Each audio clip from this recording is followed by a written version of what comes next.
Hello, I'm sitting here with, well, not in person, but virtually, with Matt St. Amand, who is the author behind Negatunity, which is coming up very soon in post-production's 2020 season. Matt was also the playwright behind Shelter in Place, which we produced in 2018. So we're going to talk about Negatunity. I have a lot of questions for Matt. I'm hoping Matt has a lot of insight to provide, and I hope you enjoy the interview. Matt, hello. Hello, Michael. How are you? I am well, thank you. Fully quarantined, feeling good. Same. So we'll start with the really basic stuff here. Negatunity it's at once a very simple story to describe and also a very difficult story to describe. So I'll let you do it. What is the story of Negatunity, and perhaps more importantly, what is it about?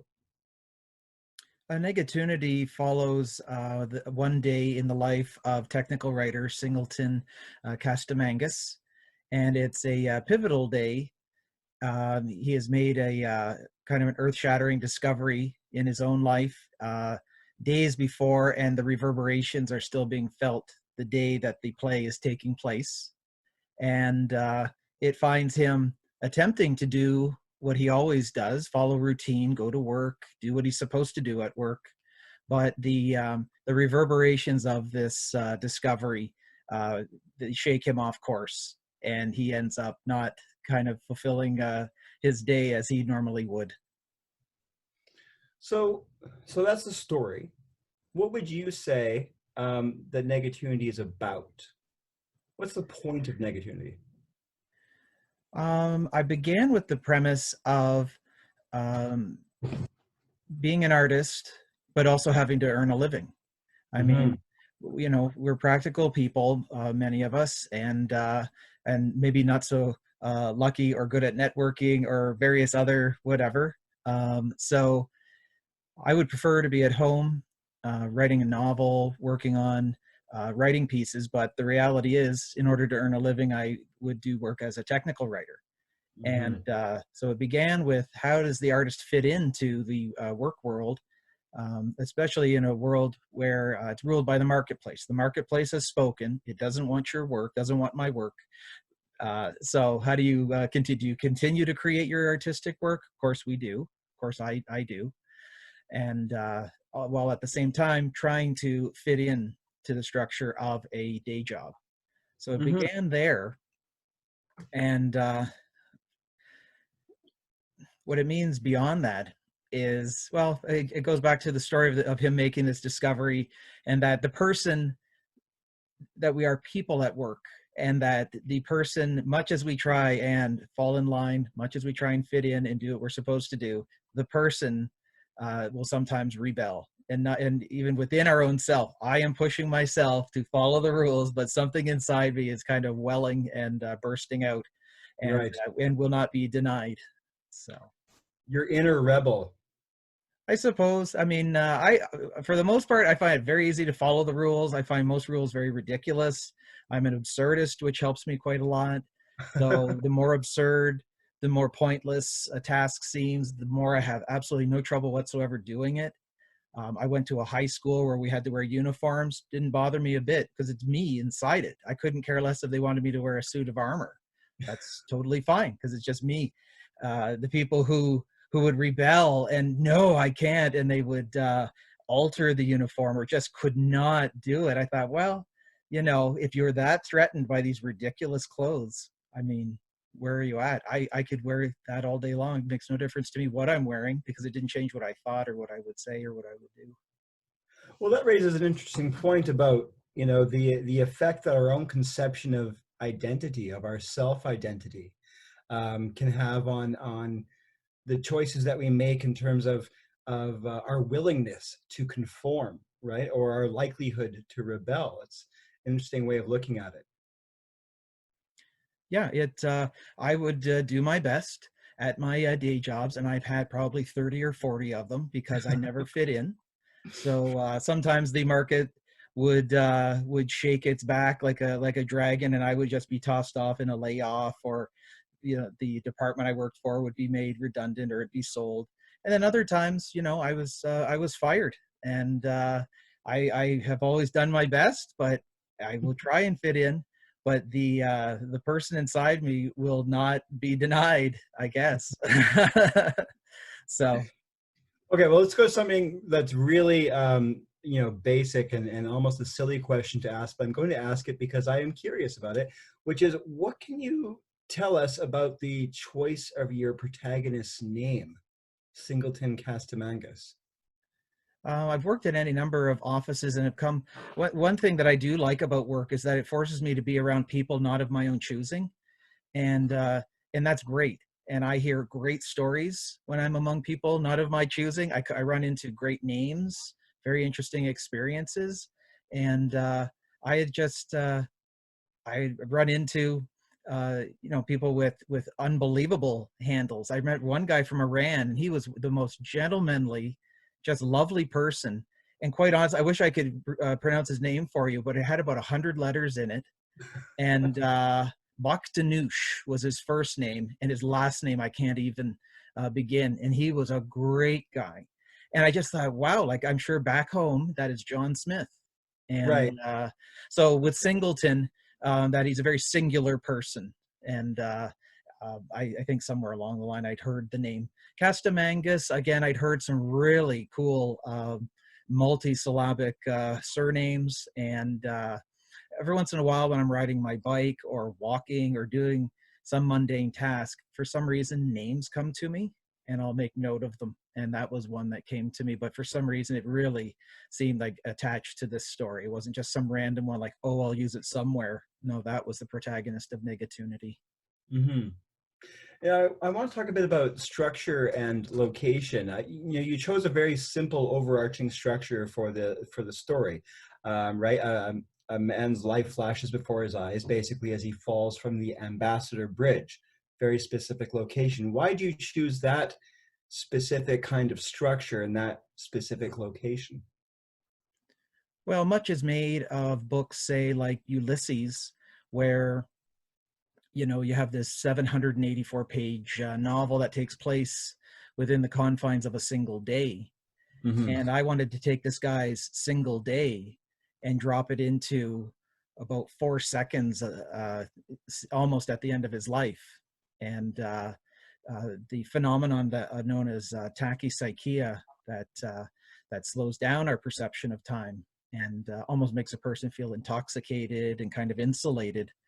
And I thought in the smallness of that time structure, I actually have infinite time because, I've got kind of this amorphous experience. Who is really going to say, well, tachypsyche, it will not last that long? I'm sure there's somebody somewhere who can tell me that. But I think for our purposes, I can make it just last as long as I want and put pretty much anything I want. It's like endless bookshelves that we would all seek, and I can just put up as much as I want in that structure. And the location, you chose the Ambassador Bridge as the central location, or the location of sort of the framing scenes. Why the Ambassador Bridge? I mean, and further to that point, you can comment on this as well. Is there are a lot of other details in the script that firmly situate this story in Windsor? Certainly, I was born in Windsor. I was raised in Windsor, educated in Windsor, and I had lived away for short periods of time, but this is where I live now and raise my family. And I really like the area. It really means a lot to me. And the Ambassador Bridge is a very iconic symbol of the area. And unfortunately makes it into the news every once in a while. I was driving to work. I commuted to Michigan, and there was one morning, foggy February, and I saw a car. The traffic was moving slowly across the bridge, and there was a car parked over by the railing. I thought, well, who in the world is parked? It was an empty car. Well, of course, I later learned why the car was empty, that the occupant had gone out and had gone over the railing. Mm-hmm. But it's an iconic image. I don't know if it's necessarily a symbol of the area, but in the same way the Empire State Building or the Renaissance Center will symbolize Detroit, the Ambassador Bridge has always been an instantaneous, recognizable symbol of Windsor. Yes, and it's also, as you said, it's deeply connected to you and your life because you were born and raised here. And based on our conversations, I know, and because I read your blog, I know that there's a fair amount of autobiography in Negatunity. In fact, you mentioned that as the impetus for starting to write it. And you recently you made a documentary about one of the incidents that inspired the play. I mean, how long did you mull over this story as something that could stem from autobiography in your head before you started writing it? Was there an inciting incident that led you to really finally start it?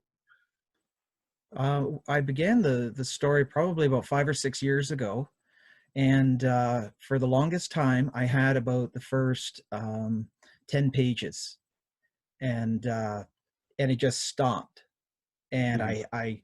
it was as though I'd run into a brick wall, and it was something that I would come back to. I always have any number of things that are sort of started and at a different points of completion, and as I may get bored or get stuck with one thing, I can say, oh, this is the perfect time to go hop on this and procrastinate constructively, I guess. So it had lain around, and I was always updating, bringing it forward to, like, here's my 2015 work folder, my 2016 work folder on my computer.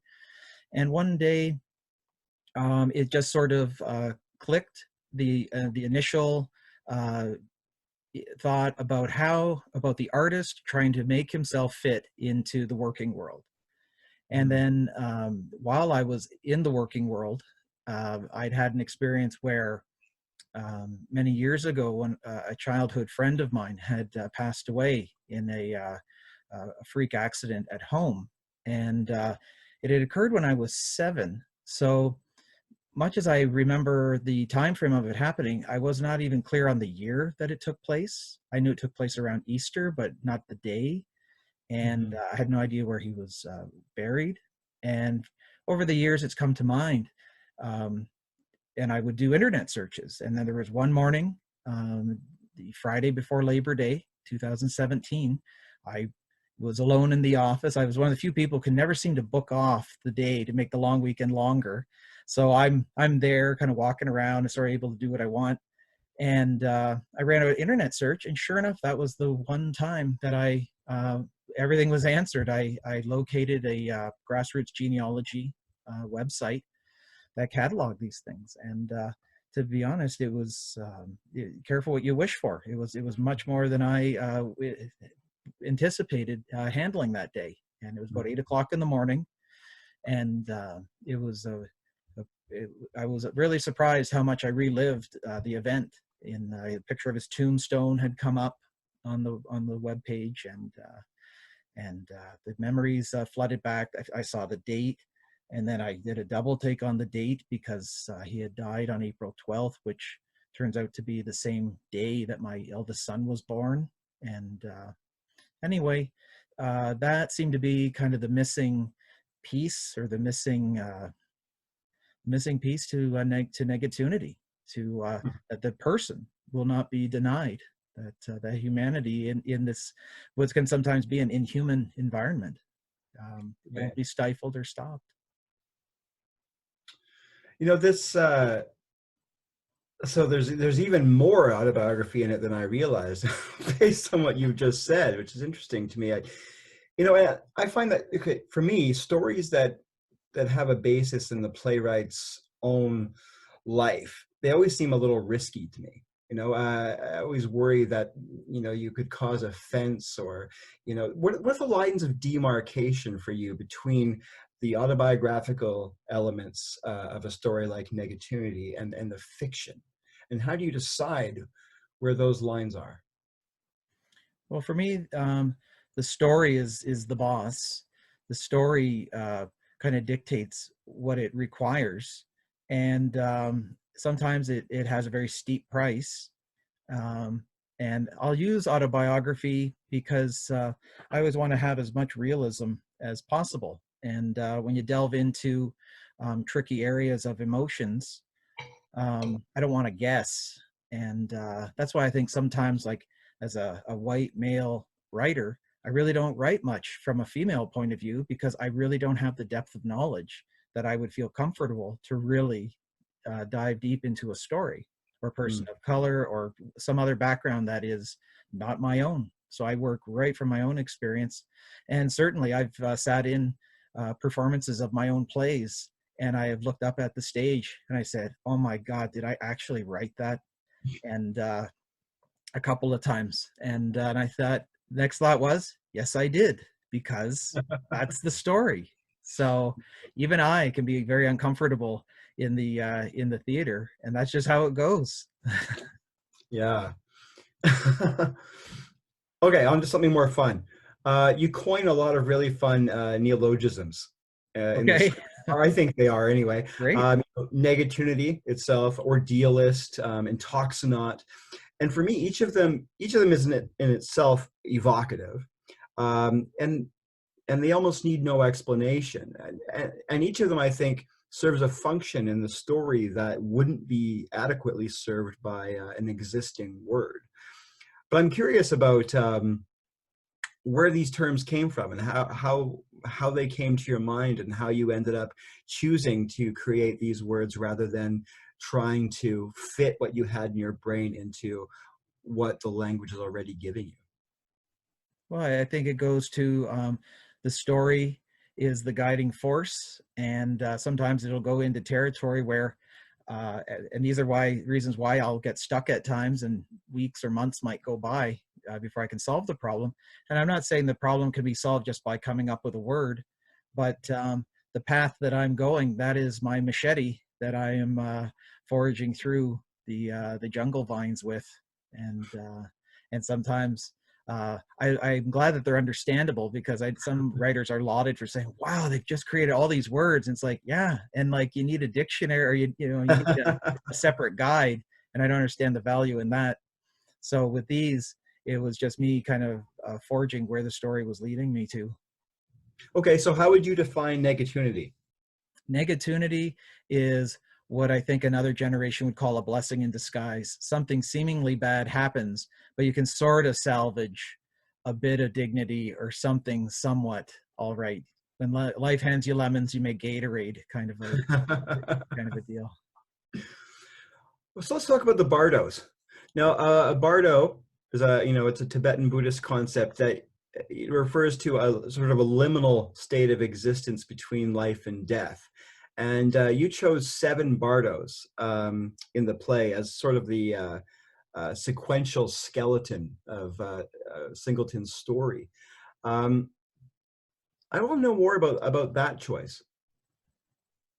Dish. Well, the Bardos, when I was reading the Tibetan Book of the Dead, and I just like the kind of the certainty that the authors of the book seem to have about these things that we very few people seem to be very certain about. And the idea of Bardo being kind of the not the levels, but the in the afterlife, you're going from one level to another. It sounds like a video game, but again, this is where our words are kind of limiting. So Bardo, I thought, worked because even though my character is not physically is not dead and like dwelling through the afterlife, he is in a way has suffered a death. And I mean, to a small degree with the childhood friend who had passed away, part of him went into the hole with him. And also there's the small death of like, well, I would love to be out publishing my novel and living this life, but it just doesn't work out. The marketplace has spoken.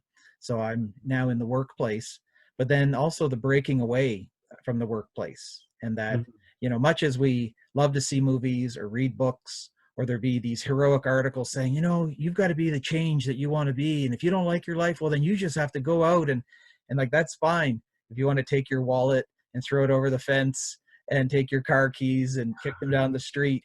But like an hour and a half later, you're going to be going, what did I do? So you can die while still being alive. And those are the Bardos that Singleton experiences, a few of them while at the workplace. And then once he kind of bursts out of the workplace, he continues moving through the Bardos. Well, it's almost as though, one of the things I was thinking about when I saw that structure was, this idea that perhaps we die in pieces rather than at one time. Yeah, absolutely. I would agree. So speaking of the Bardos, then, that's a Buddhist concept, and there's also a lot of references to Catholicism in the story, although they seem more like superficial details of Singleton's upbringing, right, Mhm. rather than thematic signposts the way that the Buddhist concepts do. Did you deliberately write in some tension between Catholicism and Buddhism? Or are you looking more for some points of consilience between them? I think a lot of people, well, I can only speak for myself, but anyone who might be similar to me, either in age or experience, is that we're kind of patchwork people, and that we're raised in I'm baptized over here, but then by a certain age I go, if I was choosing, I wouldn't have done that, and I'm going to pursue this. And we can seek different things, but we are these patchwork people, and that's basically the what I'm after with the patchwork approach to these philosophies. Hmm. I'm not well versed on any given one. I might know Catholicism more only because I was, I went to a Catholic school from kindergarten to grade 12. But Right, right. It was part of Singleton's life in the same way, right? So it's just part of the context in which he lives, right? right, Now, my favorite of the Bardos is Verquer. And I won't explain it because I want people to see the play to find out what that is. Is Verquer the kind of Bardo that everybody has to pass through at some point, or is it a necessary part of existence to go through something like Verquer, or is it a byproduct of a particular form of life, or life that's really driven by a desire for meaning?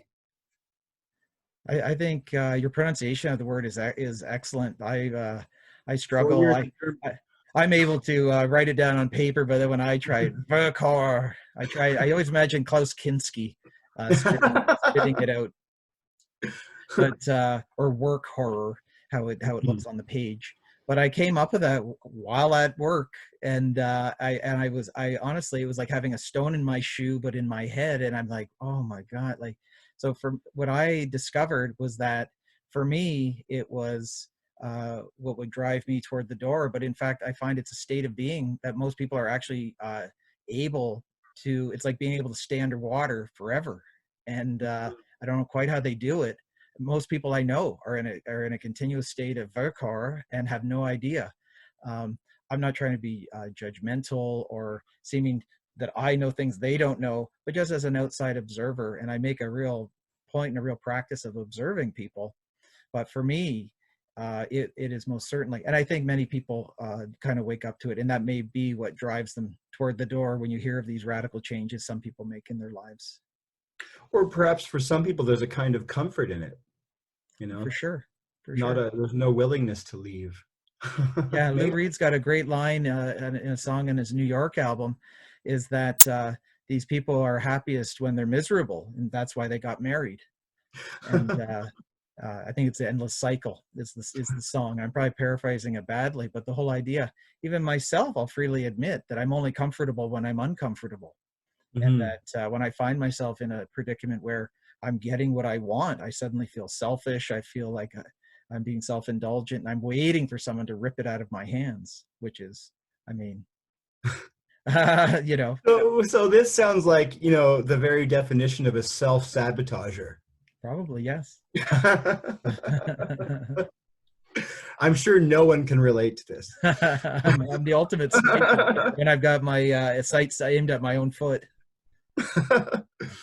So we chose one of the lines from the script, "Mind the gap," as the tagline for the poster, because it seemed to provide a clue for us to understanding the whole story. And there are several different kinds of gaps that appear in the story, right? Some of them are literal or physical. Some of them are figurative or metaphorical. You've got the gap between the bridge and the river that Singleton is falling through. Hmm. And the bridge, of course, crosses the gap between Windsor and Detroit. But you've also got the gap between, the aspiration gap Hmm. that you talked about earlier in the play. And of course, an abyss, which comes into play at some point, is also a kind of gap. How did this is it a motif? It's a recurrence. How did gaps come to play such a prominent role? Well, it's for instance, like with the character known as Charles Stencil, that if people come to the play, they will find out who that is that, or even our economy is based on this. Nobody is where they seem they should be. And I'm always like, that's why we've got these big trucks on the road, because, you know, because something, it needs to be elsewhere. Everything needs to be elsewhere, and it needs to be elsewhere yesterday. So it's not only not in the right place, it's not even in the right time. So there's all this displacement.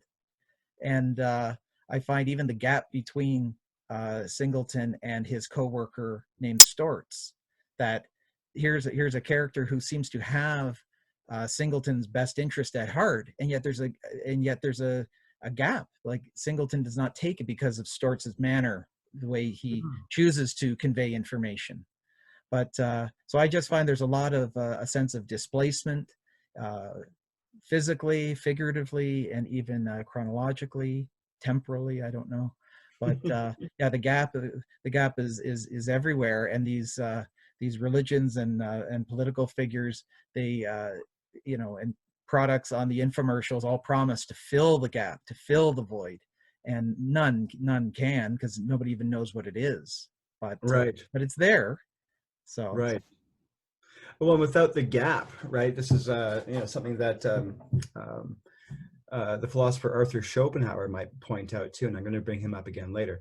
But without that gap, we might not have any motivation to do anything, right? If the striving is what keeps us going, then without this sort of gap, we might not move. We might not get out of bed, right? Even though as Schopenhauer, and of course as Buddhism points out, that striving is also a cause of suffering.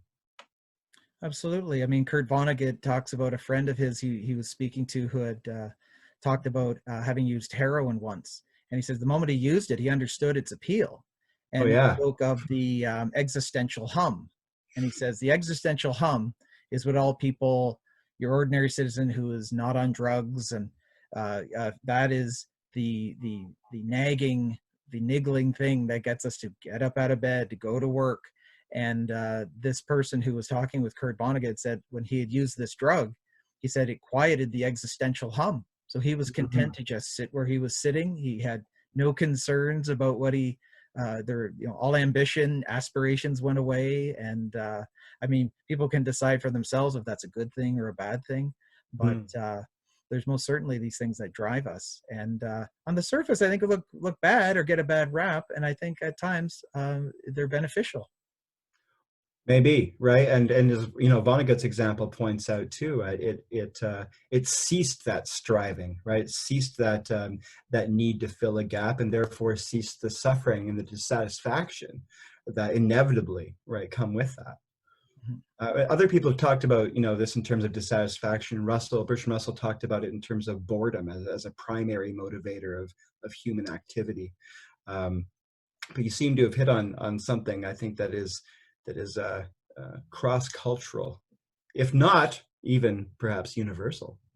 Possibly. I mean, Lenny Bruce said that himself, that one of the reasons why he felt that narcotics were made illegal, because it took away people's ambition, and that you were no longer impressed by some guy builds a building and you look up and you just go, oh, that's cool, and it's really no big deal to you.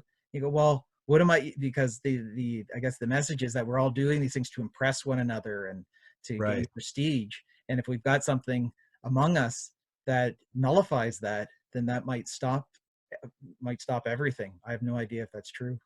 Yeah, well, and prestige, right? That desire for prestige is another gap. It's a gap between how we believe we are perceived and how we believe we should be perceived. Absolutely. Now, you mentioned Storts, the social gap between Singleton and Storts, and I find that relationship in the play really interesting, because from what I can tell, Storts is the closest thing Singleton has to a friend. And Storts, as you pointed out too, seems to have Singleton's best interest at heart. He's relentlessly trying to help Singleton. And at the end, I won't, no spoilers, but at the end, who's there by Singleton's side? Storts again, and still trying to help. Yet Singleton hates this man. What what kind of a disconnect are we looking at here between somebody who seems to genuinely want what's best for another person who genuinely would rather he die in a fire? Well, I think what Storts is doing is it's the classic battle between what we want and what we need. And Storts is always coming to Singleton with what he needs, like with what he needs. But Singleton always is preoccupied with what he wants. He wants some sense of order at work. He wants these project managers to stop making crazy demands. He wants he makes a request for information. He would like for it to be fulfilled. But that's what he wants. He wants to feel fulfilled at work. But Storts is telling him the things that he needs to know. Get rid of the very ugly golf shirt, and these other things. There's the fellow Dyer in the office, who's a big player. Well, you should make yourself known to him, and you should try and make a case for working for him. Whereas Singleton's dodging him. Right. So, yeah. Storts is coming is basically the medicine man with the medicine nobody wants to take. But, I run into it too. I get preoccupied with this when I was in my working life. This person, well, they should know that I don't have this information. It's like, well, how would they know this? I would get stuck in these little loops as well. And I think Storts is trying to pull Singleton out of his loop. And Singleton's resisting and resisting. Yeah, and I wonder where he ends up psychologically in that regard by the end of the story, which I won't spoil. Because, okay, this relates to my next question, actually. There are several moments in the play, and I think it's almost thematic in the play, but there are several moments in the play that deal with changes in perspective. In at least one obvious case, right, with the way the story begins, a physical change perspective. But most of them are changes that accompany aging, right, or having new experiences, or finding ourselves in new roles like parenthood and so forth. And the effects that these changes in perspective can have. Now, was that a conscious intent on your part as you began writing? Was it something that emerged during the process? I would say so. I mean, the culture dictates to us that we are to worship our younger days, that everything was better when we were younger, that youth is king. And I certainly wouldn't argue that it's wonderful to be able to get up out of bed with fewer aches and pains, and to be able to do, have the energy of youth. But at the same time, a lot of these things that the culture is selling to us, I think, are not very useful ultimately, and at the very least unattainable. Like, we're all heading in one direction if we're lucky, and as soon as your conveyor belt stops, right, and there's no going backward. I mean, much as we try, and I've tried very hard at times, like to go backward, delving up memories and working on my documentary, and delving back into the old photographs and old film footage, and going back to locations, and then going back to find the locations have been obliterated. They've been removed. And so I've made the attempt. It's impossible. So, well, even in the act of recalling a memory, right? Every time you recall that memory, your perspective is different because you're at a different stage in your own life, right? And there's been intervening experiences, changes in belief, and so forth. So the memory itself is never the same each time that you recall it, and certainly never the same as the event that you believe you're remembering. Certainly. And then even moving up to having children, if you read some of the mom blogs or some of these books that just flood the bookstore, that I'd always heard in my 20s and 30s as friends of mine. All my friends got married much younger than I did, and their kids are like in university now. My kids are in grade school, and people would go on and on. It's the most fulfilling thing in the world. It's the only. It just it was always described in these gushing terms of like, well, you know, you're just incomplete until. Now, I'm not going to say that that's not partially true, but I have to admit, when I became a dad, there were many great moments, and I was actually kind of startled about really how difficult it was. It was like having any number of cement blocks piled onto my back, and the incline of my daily life that I had to go up was actually made steeper. And Mm-hmm. there's really no analogy I can use that won't get me into trouble. It's difficult. And I just found some of the resources that people would point me toward were just like, oh, well, obviously written by millionaires who had all the time in the world, who could go to Right. work whenever they wanted, could get up whenever they wanted, and had help. Right. And If Junior won't stop fussing, let the nanny handle it. oh, well, just, you know, just sit on the couch with them, and oh, to give them a timeout.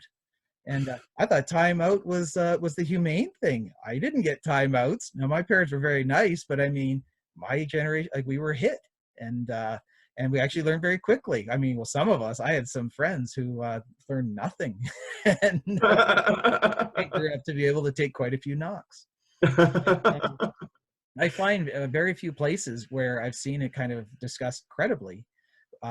Just the ins and outs of having kids, and making that work, and your marriage work, and just keeping all these things on the track. And sometimes you can't keep them on the track, and that's how it goes, you know. And that's so I did have that in the read through last night. I remember I hadn't read the play in a while myself, and that scene where Singleton's being asked his idea about parenthood after showing someone a photograph of his two sons, and his two kids, I should say.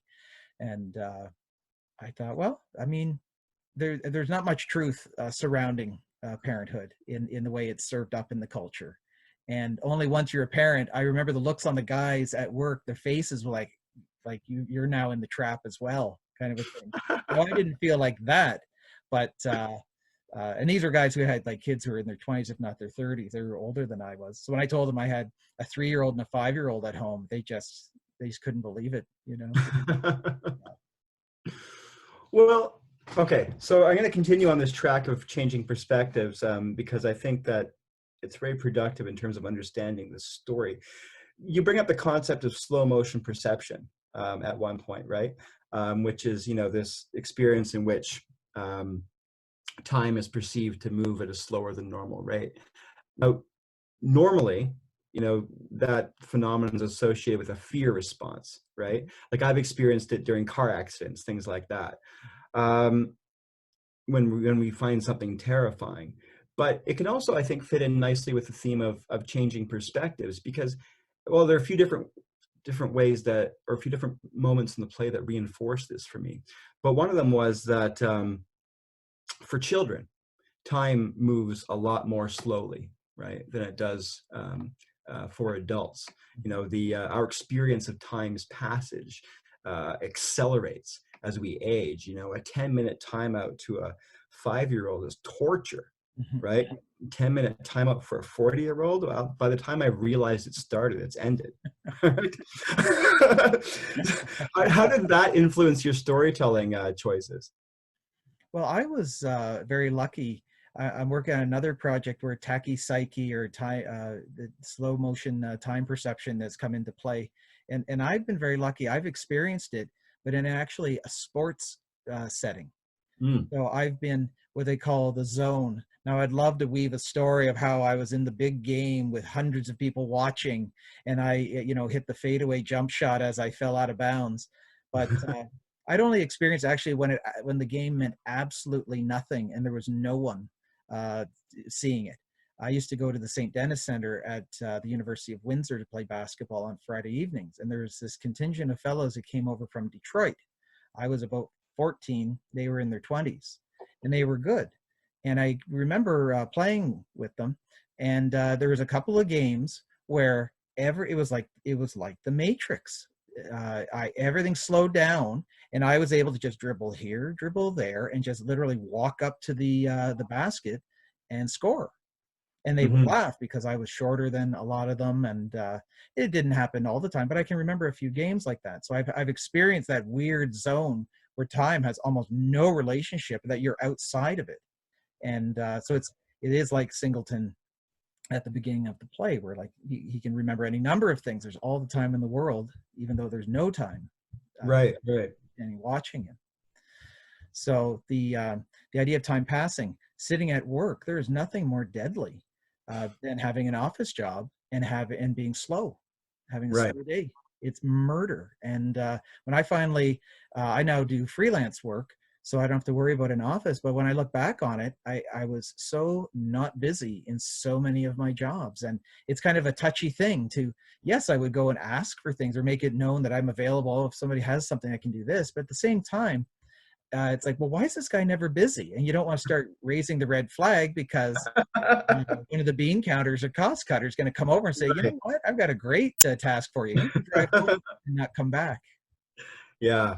That's a tricky situation I think a lot of people find themselves in. Yeah. So there's that. I'm experiencing it now with the self-quarantine, the self-isolation at home. I feel like I'm working on time capsule time, and that even getting ready for like this interview is like the first thing I've had to lined up in weeks. And I'm almost feeling like, oh my God, like, what do they want from me? You know, like, God, this is ridiculous. Like, I appreciate that you did get ready. You know, I wore clothes today just for this. I'm even wearing trousers, and I don't have to.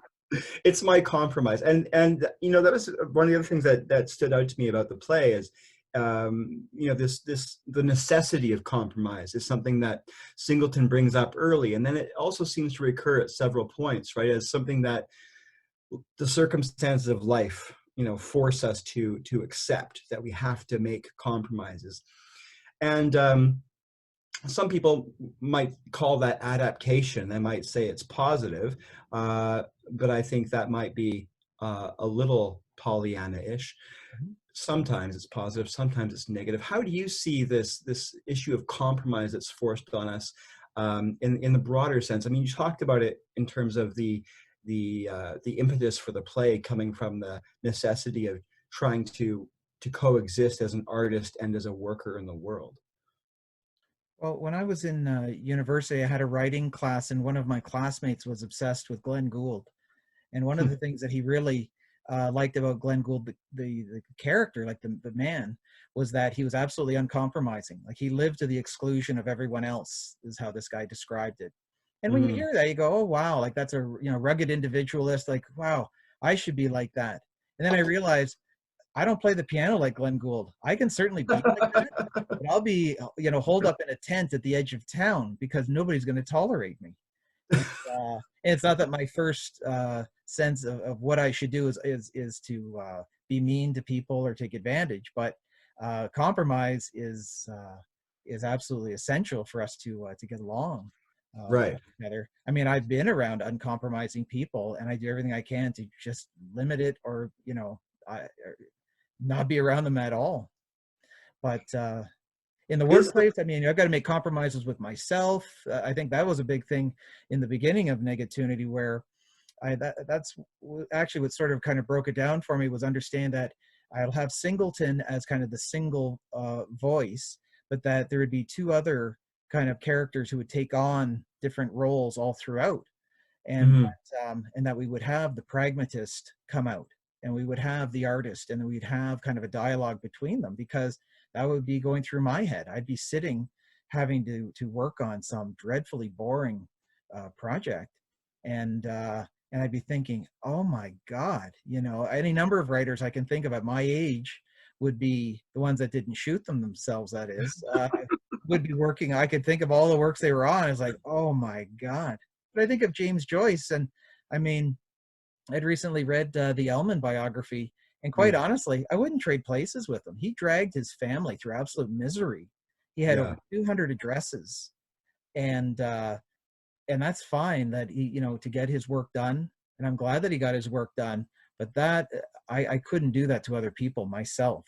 And there's a lot of people I know who, not that I'm so great, it's just like, I'm not that selfish. Yeah, the idea of not compromising, with other people, seems to be something that would appeal only to, the antisocial. But what about, sort of other kinds of compromise? You mentioned, for instance, the relationship between Singleton and Storts, and how that's, the result of Singleton being focused on his wants and Storts being focused on Singleton's needs. That seems to be a situation where Singleton's reluctance to compromise is maybe not only holding him back in some ways, but also keeping him isolated. Yeah. Oh, yeah. Absolutely. What would they call that? A frenemy. Somebody who appears to have your best interest, but maybe, I don't know, envious of some skills that you have, and rather than see you excel, sort of steers you toward the ditch without you really knowing. But on your theme of compromise, I just realized that I've been telling a great number of lies to you, and Good. I suppose I should now come clean. Well, they were not exactly lies, but they were very self-serving truths about how I do actually find it easy to fit in, like when I go to the workplace and when I went to school and had to wear the uniform. But I have to admit, now that I think about it, there were many times, and I don't know if I would have had less trouble or more trouble, but where I was absolutely uncompromising. One of the things that comes through in Negatunity is that the character's asked to go off, not only write the instruction manuals about how these machines work, but to go off to a customer site and actually train people on them. And that was actually something offered to me. And what was interesting was the people who made the offer at first held back the offer because they wanted to go off and do all of that. You made more money when you went on the road. And I didn't realize these guys were technical writers, but they didn't like writing. So for them, they loved to not have to work on the manuals. Right. But for me, the only way I could exist in that environment was doing writing. I did go off and do some training, and I thought it was going to kill me. I said, I will dig ditches before I do this again. I will sell my blood before I do this. And with no rudeness with certainly no combativeness, but I certainly made it known that when the next time these things came up, I just absolutely did not and would not. And because somebody would come to your desk and they'd say, oh yeah, we need somebody in India next week. And they would send you there for 3 months. I'm not going to do that. They Wow. would say, oh, we need a guy in South Africa. And they would send you there for 3 months. And then the day you're packing up and you're ready to come home, it wouldn't be uncommon for you to get a phone call and saying, yeah, we're extending you 2 months. Right. And it's like, oh, you have a life? Well, they wouldn't even ask that because it wouldn't dawn on them. Right. So, well, that reflects, the fact that we're in a, each of us is in a complex web of relationships that requires us to make compromises over here so that we don't have to make compromises over here, and so forth, right? Right. So much as I was painting myself as this ultra compliant, look at how compliant and nice this guy is. I actually, even though there was like certainly no shouting arguments, it was just basically like, I'm not going to do that. Like, so if you would like somebody to write this manual here, that is what I do. I am not going to China for 5 months. I'm not going down to Brazil. And in fairness to the people who are putting these to me, there were some local where it wouldn't require that much travel. But the fact was the industrial environment would have absolutely killed me. If I'd be like in a room with only carbon monoxide. It's like, oh, well, everything looks all right. Why is the guy dying? And that's how it was. And I did contemplate for about 5 seconds, maybe explaining, but a long career of explaining things to people, only to have them look at me like, okay, like, and not get it or not care. I just thought, no. So in my own way, I was uncompromising when it came to things, and created work on stolen time as well. So, I mean, that seems to be essential. Absolutely. Well, no work would get done otherwise. So I'm struck by which events from Singleton's life preoccupy him when he's falling, right? So the events that directly lead up to that moment, in the few days before the fall, I can see the obvious logic of that. But the other events are all selected, right? And you think about how many moments, each person has in their life. And depending on where you draw the boundaries, we experience dozens to hundreds of moments every day. So why do these particular moments come into Singleton's mind at that point in time? I think it takes a moment of strain to find out what is important. I'd seen the documentary The Bridge about the Golden Gate Bridge in San Francisco, and from what I understand, it was actually made under sort of false pretenses, as sort of like, oh, we just want to take some lovely pictures of the bridge, and meanwhile, the filmmaker said, no, if we leave a camera on it long enough, we're going to see bodies jump. And but I do remember they interviewed one guy who survived his jump. And he said that, and this guy was about 24, like he was not, have decades under his belt and have all this wisdom and all this experience. Like he was a young guy, he's newly married, and just, was just getting started in life. Anyway, he said that the moment he let go of the railing, it was like midair. The moment he realized there was no turning back, he realized every problem in his life that he thought was insurmountable was absolutely solvable, was ridiculously solvable, was like, how would that even, but why would I even think about it?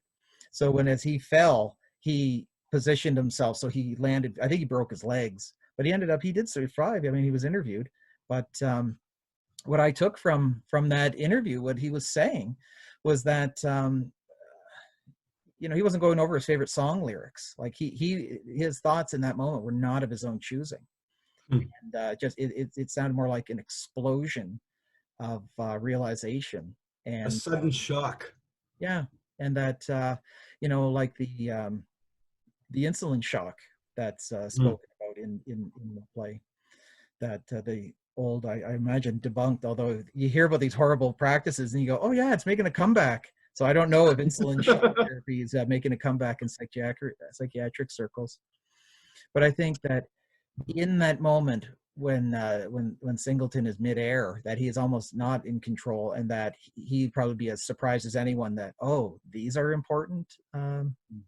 These are what I'm going to spend, because I would like to think that in our last moments that we would think of things that are pleasurable, that we think of things that are enjoyable and fun memories and fond memories. So, but in his case, it's none of the above. Well, there's a consequence again of a change in perspective. Certainly. So here's a line from Negatunity. Let's hope you have a horse to hug. So you reference the German philosopher Friedrich Nietzsche quite a lot in the play, overtly in dialogue, but also more subtly in some of the themes and some of the storytelling choices. Why Nietzsche? And why those particular lines and those particular moments from his life? Well, one of the beauties of the internet, I was clicking through one night, and as happens to all of us, I got on this weird track, and the next thing I knew, I was watching a video of Jim Morrison at a piano backstage before a concert. Now, Jim Morrison didn't know how to play any instruments, and about 2 seconds into the video, you could say he didn't know how to play the piano either. So he's playing the piano, just briefing on the keys, and he's reciting the story of Nietzsche witnessing the horse being whipped. And either it's an old horse or an injured horse. I'm not too sure what the details of it are, but the horse, like the coachman is whipping the horse to get the horse moving. For some reason, the horse won't get moving. So the guy just whips it and whips it and whips. And Jim Morrison was relating the story. And the video is about like 1 minute and 15 seconds.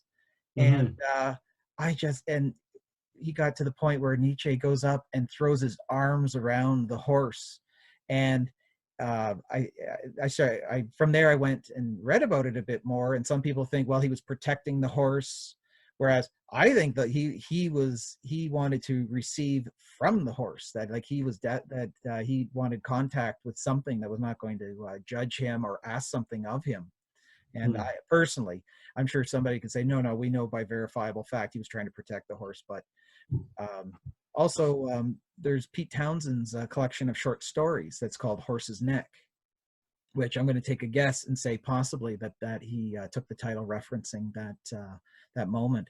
But the way it was sort of presented, and again, kind of in my superficial reading, as that being a very monumental moment, or at least a pivotal moment for Nietzsche, that he wasn't the same afterward. And Well, he definitely wasn't the same after it, because after that he was put in an asylum. absolutely. And you see one of those photos of him. I mean, he looks like he's out of his mind, the poor guy. I mean, Yeah. I've there's photos online, and I remember kind of looking it up, and I thought, oh my God, it's like the guy's mind had been in a car wreck. And so anyway, it was this catalyzing event. And yeah, let's hope you have a horse to hug, because who would want to be in a crisis like that and have no horse to hug? One of the I don't know if you intended it this way, but this is my reading of one of the Nietzschean aspects of your play. It's Homeless Flo, and what I really like about the character of Homeless Flo is that she comes across to me as the closest thing, the next best thing anyway, to a Nietzschean Übermensch, right? A self-created person who has transcended the conventions and limitations of her culture and achieved the ultimate form of power, which is power over herself, her own identity. Tell me about this character. She's fascinating. I think Homeless Flo is like the Glenn Gould figure, is living to the exclusion of everyone else.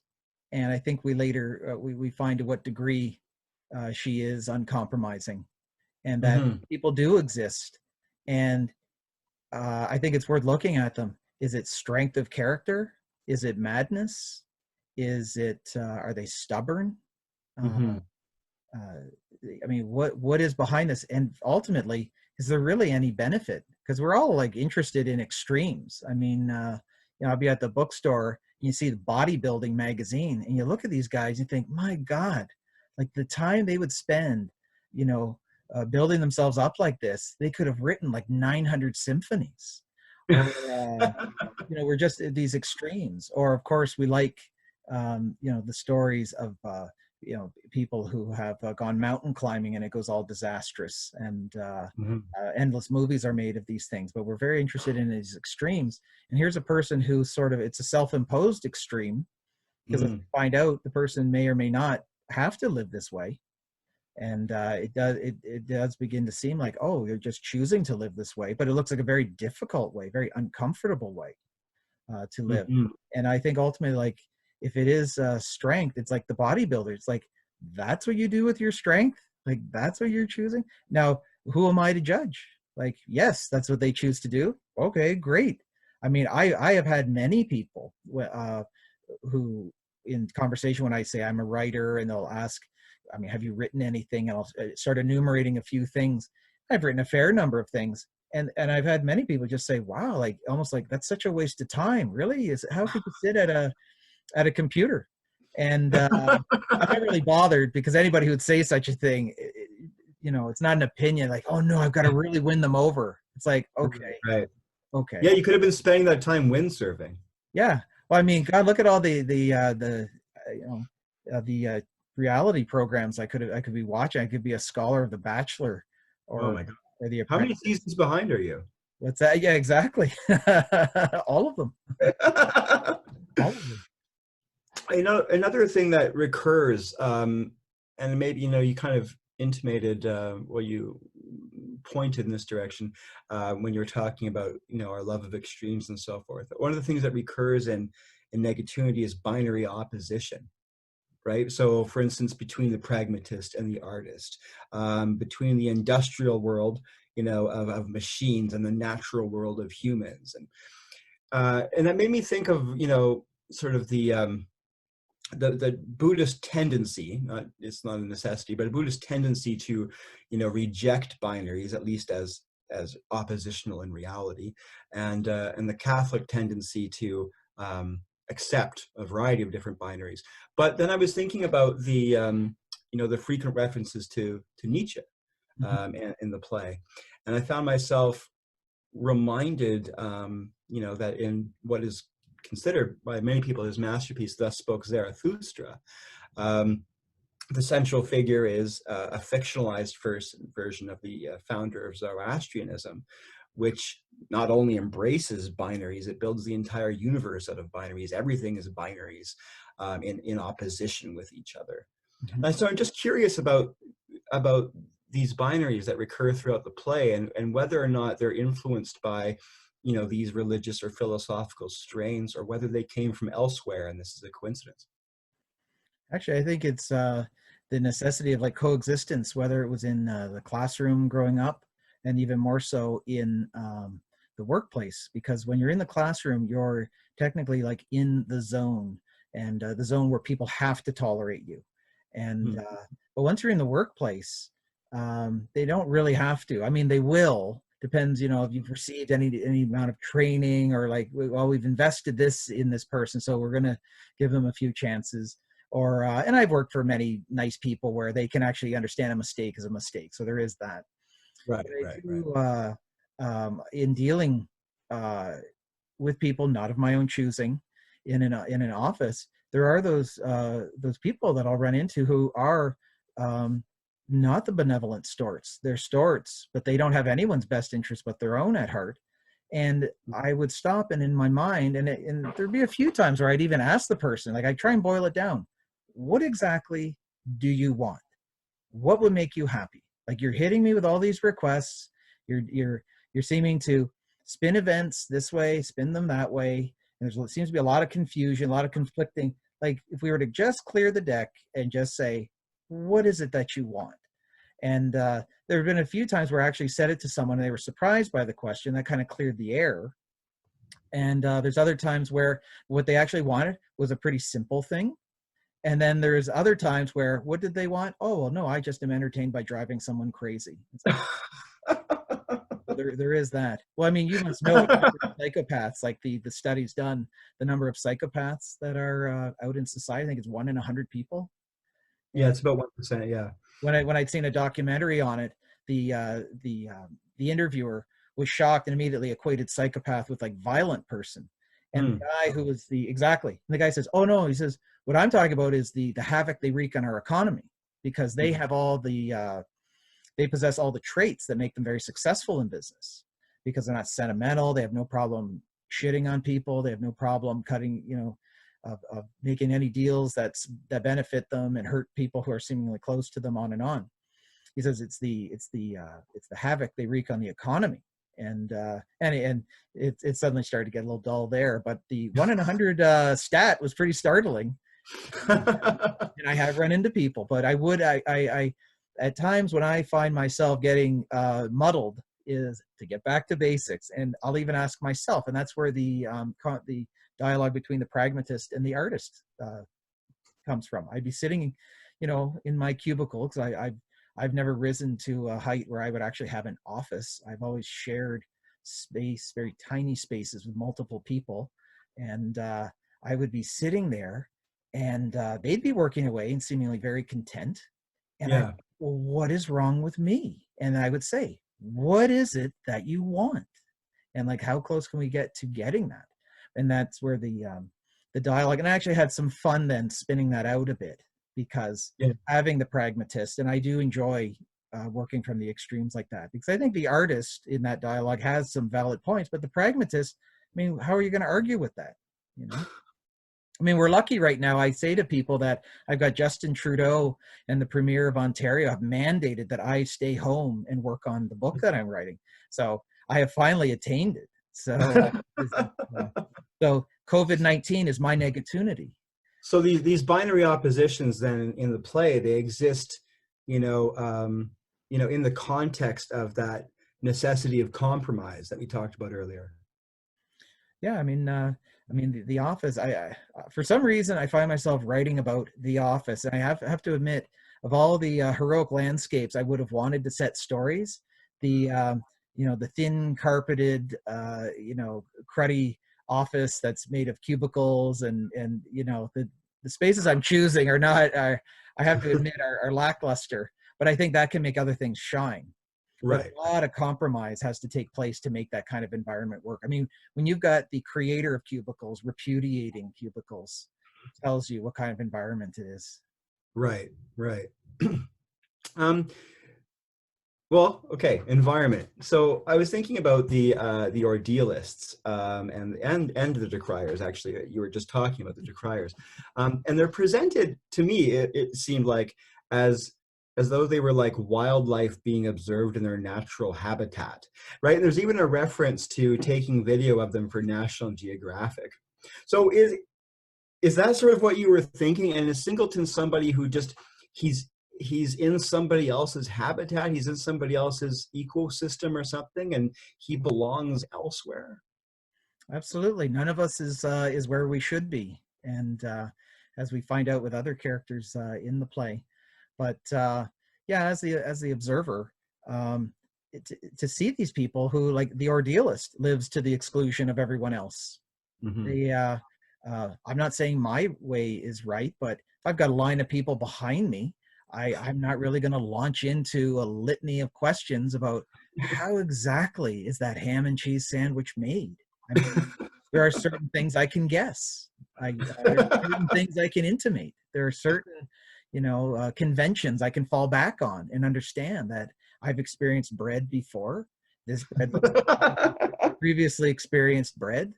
And so but the ordealist, and I've witnessed it, and I've almost wanted to interview the person after. I was at a coffee shop, and a person had the barista, I think, remake a coffee, and I remember hearing it, and anything that has like the multiple syllables, I thought, oh, I've got to like write that down. I like to keep it simple myself, but I thought, oh, this person has no problem whipping off this thing that almost sounds like a mantra. And she had the barista make it, I think, 4 or 5 times. And the barista would go through this 5-7 minute process, making this very convoluted drink. The lady would bring it to her lips, literally just touch, and she'd go, and then another one would be made, and then another one. And I was watching this like the two-headed baby being born, on the tundra. I was watching this because I thought, oh my God, like this is like an eclipse.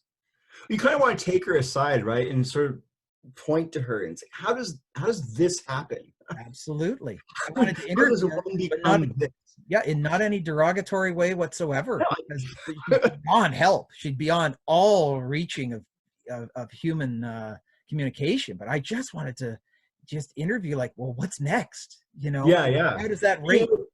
And if the barista is humoring her and she's getting to do this 4 or 5 times, there are others like her out there.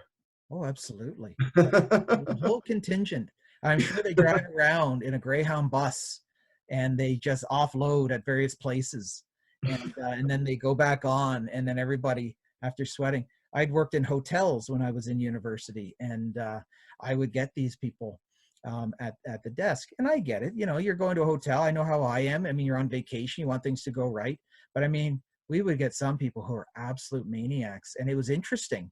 And luckily, the absurdist in me is like, well, what degree will this go to? So I would just keep giving all that I could. I mean, I've always been a low-level worker bee worker, so I'm not authorized to do anything. But the few things I was authorized, I just keep shoveling it toward them. It's like, well, what's enough? I got to see, like, what's the limit? There is no limit. There is no limit. So let's change tacks here. One of the objects, or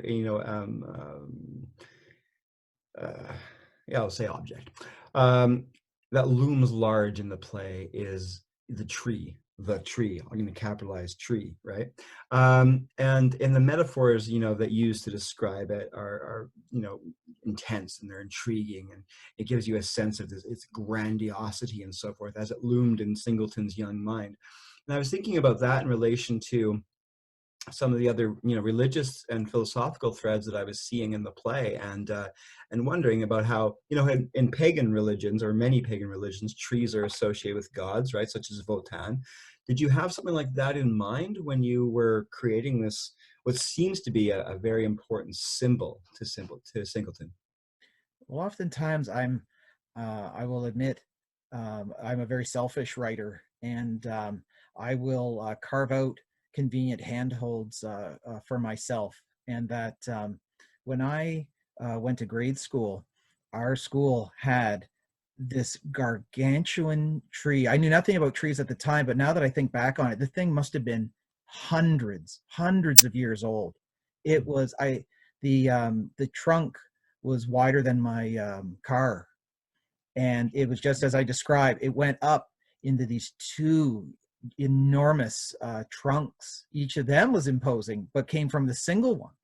Yeah. And and it came right up out of the concrete. At our playground, there was no grass at all. There were a few pebbles and broken glass, but there's no.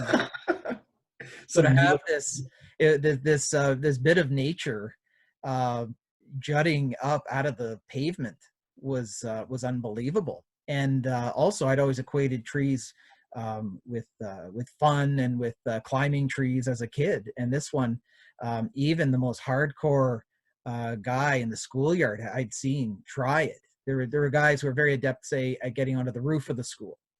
And getting onto the roof of the school was a suicidal mission. But there are some guys who handled it with no problem. And I'd go up like halfway and I'd see where it got hard and I think they're nuts. But when these guys would try the tree, no luck. Like the tree was unclimbable. And actually, I'd always thought when as I grew up, because I grew up in the neighborhood where that the tree would just be there forever. And the school actually had been sold, and the tree was cut down at some point, which it would have taken a month to I don't know how long it would take. It was enormous, and I just would have been fascinated to watch that process. And it'd been there ever since I was. I mean, it was so old. So as far as it having like any sort of religious context to it, it doesn't really have that. But for my own kind of selfish purposes and my own memory of it, I can go back, because when you go through it the first time, like when you're living it, when I was a kid, like the tree was just like furniture, like it was there, and it was like, oh.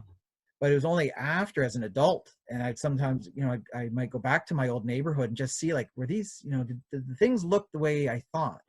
And that is the tree. Was it as enormous as I thought it was? And it absolutely was. It was one of the few things that my memory of it was as grand as it was in reality. Well, that's interesting. Well, and it in the story too, it acquires significance for Singleton for several different reasons, right? I mean, not only would it just be impressive to a kid, and it would be, right, obviously, but there's an association with his friend, and that would give it extra meaning going forward, right? Oh, for sure. Well, I want to talk about Toynbee tiles. For sure. So for people who don't know what those are messages that are embedded in asphalt in streets around North America, I think South America as well.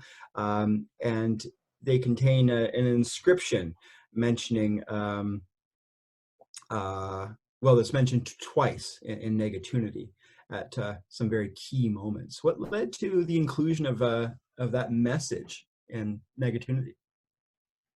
It's such a wonderfully cryptic message, so I'm always drawn to something like that. I first run into the idea of it in a 4-page play by David Mamet called 4 a.m.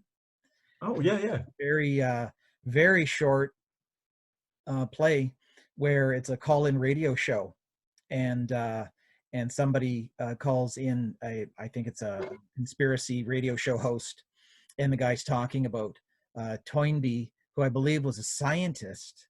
I forget what the man's first name is, but Toynbee was a prominent American scientist, I believe, and factors into Arthur C. Clarke's 2001: A Space Odyssey. But that, Toynbee's idea of resurrecting the dead on Jupiter. I just thought, okay, that sounds absolutely wild. And then when I on the internet, I ran into sightings of the Toynbee tiles, where that or very close variations of that phrase, as you say, are emblazoned into pavement. And it's like, how would it even be able to do that? So the whole idea, though, of the resurrection of the dead, I'm just after listening to the audiobook of Zen and the Art of Motorcycle Maintenance, and the afterword where you hear the son who accompanies the dad through the book was in fact murdered. And I remember when I'd read the book for the first time, and you're really drawn in, and it was a later edition, so the guy was able to add an afterword.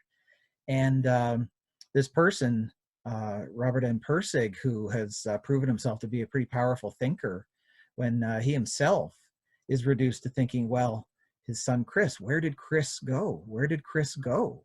And he also refers to in that afterword how the ancient Greeks, they thought of the passage of time as time approached us from our backs and actually shot into the foreground, like over our heads, and we would look up and we would see time passing over us. And I thought that's a very apt way. And so this amalgamation about these various things that I read about, like, where did the person, are they on Jupiter? I mean, obviously I don't personally believe that, but just that anybody would put forward these ideas and attach this prominent scientist's name to it, toying these idea of resurrecting the dead on Jupiter. And I don't know if when you're desperate enough. For me, it's a nice little touch of absurdity, you know, and also you link it, or Singleton links it in the play to, you know, the Catholic version of metempsychosis, right? So they're, you know, he's making connections too, right, between the things that he's experienced, the things that he's learned, and sort of looking as you know, as Persic probably was in that in the aftermath of his son's murder, looking for some way to bring these ideas together in a way that would, you know, point to a solution to what was bothering them, or, you know, provide some comfort if what was bothering them couldn't be solved. Well, absolutely. I mean, it's the ultimate experience in human life. Like it will all come to an end. We've got, you know, endless recorded history of of incredible people who've lived before us, Da Vinci and Beethoven. I mean, any number of very accomplished people, and the common denominator among us all is that we're all on our way out. Not to sound that, unfortunately, there's no speaking of it without people going, "Oh man, you're gonna be such a downer." It's like, yeah, like yeah, I guess I am. It's not something I brood about. It's not something I worry about, but I do think about it. And I mean, in my documentary about my friend who had passed away, I can remember, and it's funny, these things that we will keep to ourselves because we think they're either too ridiculous or unbelievable. But I remember it was weeks or maybe a month or very soon after he had passed away, and my parents were actually good enough to let me go to the funeral home to see him. And because of the nature of his accident, there was like no harm done to his body. So I saw him and I thought, well, like, what's the problem here? He looks exactly like I remember him. Right. Anyway, I woke one morning and I'd looked up at my ceiling, and there's usually this blob of light because of these old-timey window blinds that we had on the windows. And this one particular morning, it looked very different than the blob that I was used to seeing. And as I stared at it, and I'm sure this is, you know, a human function of our minds, that we can look at clouds and see the face of you know, Vladimir Horowitz if we want. But I really believe that I saw my friend imprinted on the ceiling in this light, and it soon went away. And I went about you know, what do I do with it? But my whole thing was, like, I did have a sense of a visit. And I just thought, as Persig was thinking about Chris, like, well, where is this person? Where is this person? So, I mean, it's an unknowable thing. I mean, endless. You would know better than I what's been written about this. And I was looking unlikely places for it, like just in, you know, cheap science fiction novels, and because you never know where you might find it. You know, Martin Caidin in Cyborg, he might have it. You don't know. I don't know. Is it unknowable, Matt? Because I was listening to Pat Robertson the other day, and he seemed pretty darn certain. That is true. I always wanted to see the cage match between him and Jerry Falwell, and never happened. It never happened. No. Well, okay, well, we talked a lot about the past, and really that is a huge part of Negatunity, right? The sort of the passage of time and the division of time into past, present, and future. You know, and there are 2 points in the play. The color of light is specifically mentioned, right? So when Singleton is thinking back into the past, it's a sapphire light, which is often associated with protection or wealth or, you know, some sort of spiritual insight, right? And then when he's casting his thoughts toward the future, when he's quite inebriated, not at his best, it's a urine colored light, right? And there is there are some people there that that associate you know, that color with cleansing, especially of cleansing of negative emotions. Did you have any of this sort of symbolism in mind when you were deciding on the color of these lights? I chose the sapphire light because I would find that very inviting. Mm. And I equate the urine colored light with, say, the caution light on a traffic light, that a caution light. Um, but because I guess the the future is to a degree unknowable. When you're in Singleton's shoes, though, the future is all too knowable. And but he's trying to project into like that one unknowable court, like where is some unpredictability amidst all this painfully crippling, paralyzing predictability. And so I wanted to use a color, again, being kind of a selfish writer, one that I equate with the sort of unpleasantness. Really, now that I think about it, like yellow is equated with many happy things. Now that I think of it, Here too. okay, right. Yeah. But I thought, there was a childish part of me that wondered if maybe it was your subtle way of saying that, indicating that he was urinating all over himself as he fell. He more than likely was. We're not as powerful as we were in our youth when we become intoxinants. So you mentioned, you've talked about this at a couple of points already today, but it's a theme for you, right? You address office life and the corporate world, the inhumanity and the pointlessness of the corporate industrial world, and you address that in Shelter in Place, which we produced a couple of years ago, and it shows up here again as well. You've indicated sort of why this looms so large in your work because of your own experiences and so forth. I was wondering if part of what you were doing in this play was using it as a contrast against something better, or something that could be better. I think so, actually, for sure. I think he's going through the Bardos, which to me is like a death, and very often death is equated as being a very negative thing, and whereas the death card, I believe, in the tarot deck just means change, like it's actually seen as a positive card. But yeah, I mean, that initial setting is like, well, really, is anything bad lost? Like is maybe this isn't, it's a negatunity. It's Right. that like losing a job is bad, but I might just regain my sanity and a sense of humanity, and I might regain some things that are a little bit better, and it may actually be workable as well. Right. It's not as though he's going to go home and just lay on the bathroom floor and or just go and become inert. I mean, but that they may need this break to. Whereas I've been able to, I've been pushed rather than jumped more times. But it's definitely that radical change of scenery that. Yeah, in that environment and the people in that environment, well, I guess generally the people in the environment of the various environments of Singleton's life are really fascinating to me. There are a lot of little side characters and supporting characters and people who show up at various moments, and I find them all kind of fascinating in their own way. And one of them is Dyer, right? Who is this sort of almost mythical creature, the boss of bosses who doesn't really produce anything and everyone's afraid of him and so forth. And we're told at one point that Dyer has face blindness. And it made me think that none of the people that Singleton works with seems to recognize who he is. Except right, actually. Yes, you're correct. Yeah.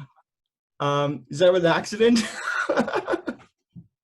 Well, again, we're never where we should be, and like all these people come running in needing something, demanding it of them. They get halfway, or all the way through their request, and he's like looking up. The one person comes in and is demanding that their expenses be paid. Why are you withholding these? Why won't you own up to it? I've provided everything you've asked. And he looks up. He goes, because I'm in technical publications. I'm not in accounting. Oh, we outsourced that. I thought that we got rid of that.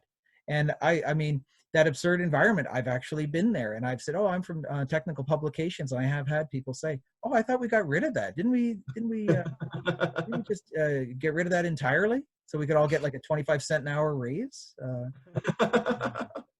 But exactly, he's not who anybody needs, Right, and right. there's nobody that he needs. Except Storrs. Storrs is the only one who recognizes him and the only one who seems to go out of his way to talk to him. And Singleton hates him. Yeah, unfortunately. Yeah. I find that dynamic really funny. But also, like, a lot of the people in the world that Singleton inhabits, and this might be just it could be a deliberate thing, or it could be a consequence of the particular perspective that the story is being told from, right? But it's though Singleton's world is populated with mostly very superficial people who are thoughtlessly striving for, the consumerist and materialist trappings that the North American life has just told them is the default setting for what matters. The exception, or maybe I'm reading too much into it, is the bartender. And I really like that character, and I really like the scene with the bartenders. I was just wanted to know more about how that scene came to be and how that character of the bartender came to be. Well, as it turned, I keep saying how in Negatunity, the play, everybody is where they shouldn't be, and having Singleton Castamangus is an alcoholic and has recognized that in himself, and now has decided that he won't drink anymore. So he, of course, shows up at a bar. So he's at a place where he should not be. Right. But he actually has a conversation that he should have, and how these things that I particularly want everything to be nice and neat and orderly. I would love to sit down and write a story and have my main guy just get everything he wants. Why can't that happen? Why can't that happen? But I find myself throwing in the monkey wrenches, or just drawing from experience, and finding like, no, all these things go wrong, and but people are never where, or at the very least, they have the feeling. When we look back, we can go, oh my God, that's exactly where. Right. With hindsight, we might say, oh, that was where I needed to be all along. I just didn't have the perspective yet to see it. Exactly. But we think we all have it figured out right now. And as John Lennon says, life happens when we're making other plans, or while we're making other plans. And that's just it. It's like, I've got everything figured out. But that's why at the same time, I'm very curious about people who say, oh no, like this is exactly where I should be. And I run into like a lot of people when I was at the company, my last company I worked for. I ran into any number of people. They were exactly where they should be. And of course, I'd feel some envy. I mean, I might sound like I'm poking fun at them, but really, no. Like, I was envious. I thought, oh my God, like, look at this. And you would talk to them, and they were, and any of the little things about a job that would drive you or I crazy, or someone else crazy, no, they were able to take that in stride. That's no big deal. And I thought, well, shoot, like, how can I do what he's doing? He's got it figured out. And right. And these guys, they were not what like society would consider a person who's got it all figured out. But as far as I was concerned, they absolutely did. And quite honestly, at times, I could speak so frankly with them. I would tell them that, and I would almost like, would you be my guru? Like, you have an extra wrench that you don't use. I could just take home and I could hold whenever I have doubts, and I'll know that you'll guide me. And at least like a phone a friend, somebody that you could call when you're having those doubts. Yeah. But it's just like what we find in Negatunity, that the bartender is asking Singleton a question that he at once can readily answer but cannot answer for her. And then she imparts information that he should take her advice, but he doesn't. So I kind of hesitated writing the scene because I really hated the cliched territory of like, oh wow, he's going to go talk to a bartender. But I just thought, you know what? That's where the story seems to be going. So let us go. And I think it's one of my favorite scenes in the entire script. I really love that scene. I just thought there's a certain honesty and a beauty to that scene that appealed to me right away. Oh, nice. So let's talk about love. Singleton talks or reminisces a lot about Daisy Penmartin, right? Who is, the first girl that he ever loved, um, and he honestly seems to be far more in love with Daisy, the girl that left when he was in grade 6, than he does with his wife, who he doesn't speak up with nearly as much fondness. There's at one point, but as he's falling, he's thinking a lot more about Daisy than about his wife, anyway. And I wondered, is that because she, remains an ideal to him? She's still some sort of abstraction. She's not a real person with complexity, that he would have to, learn how to adapt to and deal with like he would any other real existing human being. As, or is it something that he's thinking about because there has been some sort of disappointment in his romantic life since he fell in love with this mythical girl when he was in 6th grade? What's the story behind this fixation he has? The human mind is a expert editing machine, and Yeah. it can very finely trim out any of the unpleasantness and leave us with. I mean, I find myself at times when I laugh, I find myself looking back at times kind of fondly, and I catch myself and I go, when I was going through that, it was not this way. Like there were these other external things happening, and not that I try and disrupt a pleasant memory, but I always want to be real about it. And when I found myself going, oh no, that was really great, and it's like, no, it really wasn't, and to be real about it. So it's easy, particularly these, with a person where it's like two ships passing in the night, that it's easy to romanticize Daisy Penmartin because he'd never really made a move other than that accidental move where, she is, she's away from school one day, and that's like supposed to be her last day, and she's moving away, and he's riding his bike, and and he sees her outside her house. So he actually has like one last moment to converse with her, to see her. And so with so little interaction, it's very easy to, in the same way, the human mind, as he's falling from the bridge, has like 3 seconds to think of all these things. Our memories can look back at that, and we can just read in volumes. Oh, well, had we grown up together, she would be so understanding if I did this. If, right? And, I can tell you, because you're Michael Potter, I had an interesting experience like this, where I had known a girl when I was 13 or 14, and she lived away. I used to go up to a cottage for the summer, and she would be at the same location. She lived elsewhere, and I'd come back to Windsor, and I was able to create, this belief that she was this wonderful person, and she was a really nice person. And later on in life, when I was about 20 or 21, I had somehow worked up the nerve to kind of look her up and to call her up. And I actually went to visit her. And all the times I had thought of her home, where she would go to after we'd go be at this lake, I slept over there. Like she was there with her family, and I met her parents. And the interesting thing was this, that compared to her, I found myself to be a very loud and obnoxious person. I couldn't believe it. Like I thought I was just being my, the things I wanted to converse about. She seemed singularly horrified about every single thing that I would bring up. And the few things, and now she was very pleasant and very polite about it. So it wasn't as though, but I'm pretty like, I make a point of like kind of reading people's expressions to see, because I like to joke. And if some things don't really go over, I don't want to be one of those insensitive people who just really ruins a whole night. If I can salvage things, I'll try. But it was a very interesting experience where reality met the fantasy, and I got to see firsthand. I thought this wouldn't work for 5 minutes. This wouldn't work. Well, it's interesting that the insight it gave you was an insight into,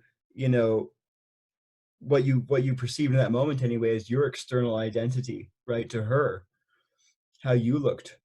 Well, like we were talking, and at one point I go, oh my God, it sounds like my voice is echoing off the walls. And it's not like I was shouting, but like we were kind of joking, and I kind of got onto something. And next thing I know, I thought, oh my God, I'm being so loud. And because she wasn't really a joking around person. I mean, Hmm. she could like recognize a joke was in the room, but you know, but not be particularly moved by it, and certainly not really want to participate. And much as this sounds like I'm taking shots, I'm really not. It was No, you're actually a different nice people. eye opener for myself. And I was like, guy, tone it down. Yeah, I yeah. You're realized just I was you entertaining. found out you were different people. Yeah, absolutely. That's all. That's all it was. And it was such an eye opener. I remember driving home and I thought, oh my god. I said like this wouldn't have worked for 5 minutes. 5 minutes. So So tell me about Thomas Wolfe's poem, Look Homeward Angel. I love Thomas Wolfe. I just recently finished rereading Look Homeward Angel again. I was heartbroken to find there's some racist passages in it, but Oh. the, for the 6 or 7, or I think it's 900 pages in it, very, very few. That aside, I absolutely love Thomas Wolfe's writing. If there's somebody who is able to kind of capture the sweep and majesty of human life, he was able to. Wasn't great with Mhm. story, but he he really had insight without it attempting to be very deep and trying to be life changing. He just was very good at describing. And what I particularly enjoyed was his main character Eugene Gant as a young teenage boy having a paper route in the morning, and he's out walking in what does he call it, like the elfin light of, he had just endlessly great descriptions of stuff that you and I have seen like 10,000 times, but he Right. describes like, oh my god. And he was convinced that there was like this other world to get to, the lost lane end into heaven, and Mm-hmm. that the entry point to that lost place was beneath was a stone, a leaf, the unfound door. And it reminded me of, say, being in my grandfather's house when I was a kid. And this house was old when I was a kid, and it had all these doors. And you'd open up one. I remember he had a walk-up attic, and you'd open it. It's like, okay, no way. But the whole idea of the unfound door. But yeah, Thomas Wolfe, he was a firm believer. Like, there's, again, without there being any kind of religious import or trying to really convey some heavy duty philosophical, this idea of there being some other world, and that this guy wanted to gain entry to it. Mm-hmm. And that was something that really appealed to me. And rereading the book, I thought it really held up. So Bono, saint or bodhisattva? I am off the Bono train, but I had written something a little while ago, and the deity that some people kept referencing was Bo Schembechler, was the old football coach, I think, at Michigan. But no, at one point I was an enormous fan of Bono, and I just, as all things come and go, it has gone. But yeah, by this, I think the media, and very derisively, has set him up as like a secular saint. And I think I don't know. I just I wanted to find a commonly known person that I would replace the name of Jesus or these various things. And I thought Bono's completely suitable. I think he's up to the task. All right, so let's make it a little heavier. I feel okay, and this is obvious actually, but there's a sense of loss, right, throughout the play, and that sense of loss is thick, and it begins, right at the beginning of the play, and it goes through to the end, and it's this undertone of grief, right, and it's not only grief for the friend that Singleton lost when he was a child, but there's grief for just all the moments that we've lost to time, right? And that we can never live again. And also all the moments that we didn't have and that we'll never have. And it made me think, is Negatunity ultimately a funny story about grief? Wow, I think so. I, I think so. I mean, there, like with human life, it's the absurdity of human life that keeps me very interested, and that there's a sense of loss because there's also this sense of wanting to keep. Yes. And why do I want to keep? Because so many of these things were enjoyable, so many of these things were memorable, so many of these things were just great. And I Mm-hmm. just think of some of the people. I mean, at times I, you know, I can remember taking the city bus was my mode of transportation, and there'd be the odd time. But I remember, and I'm not like one to really converse with strangers, but there's the odd time I'd get into a conversation with somebody, and I'd go, "Oh my God, like that person." Um, you know, and I'd want to keep that. I'd be think about it all day, and I'd look for the person maybe the next day on the route, and for whatever reason, they were just it was a one-off for them, and they rode the bus that one day, and never to be seen again. Right. And so, not so much that it was a sad thing, but I just thought, oh man, that was really cool. I'd really like a conversation like that again. But I think the sense of loss kind of comes from a happy place. Um, and the thing that I was conflicted with that came up in Shelter in Place, for instance, was the whole Buddhist notion of like, well, no, it's all a matter of like wanting to keep. That's you shouldn't want to keep anything. Where it's all about letting everything go. And I just don't understand why the human memory works the way it does. If we're just supposed to forget everything, and or if it's better for us to forget everything. I get it. We're not, you know, I've seen and even experienced what if we obsess over things where that can lead. So I get it to a degree, but Right.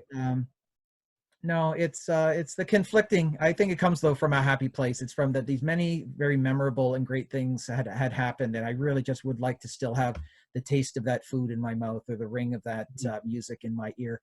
Like you had been at that U2 concert that I was at, with better seats than I had, if I recall. And I wanted that to last for days, weeks, months. I mean, I would think back on it, and it was just fantastic. Just the whole thing, even the inconvenience of trying to get home afterward in the crowd. So, but it just was so great, and I think that's where some of the sense of loss is just like, oh, I'd like to regain it. But at the same time, there's hope for that. These things can. Well, I think ultimately, Negatunity is a very hopeful play. Yeah. You Yeah, know? I would think so too. And as you say, you know, it comes from a happy place. It comes from a good place, and those moments, you know, that we grieve over, um, they don't have to be moments of grief, or they don't have to be moments of grief only, right? We can acknowledge, you know, the loss, and we can acknowledge the pleasure from the attachment or whatever it was that we found in those moments, right? We can do that simultaneously, I think, without excluding one or the other. Oh, I agree.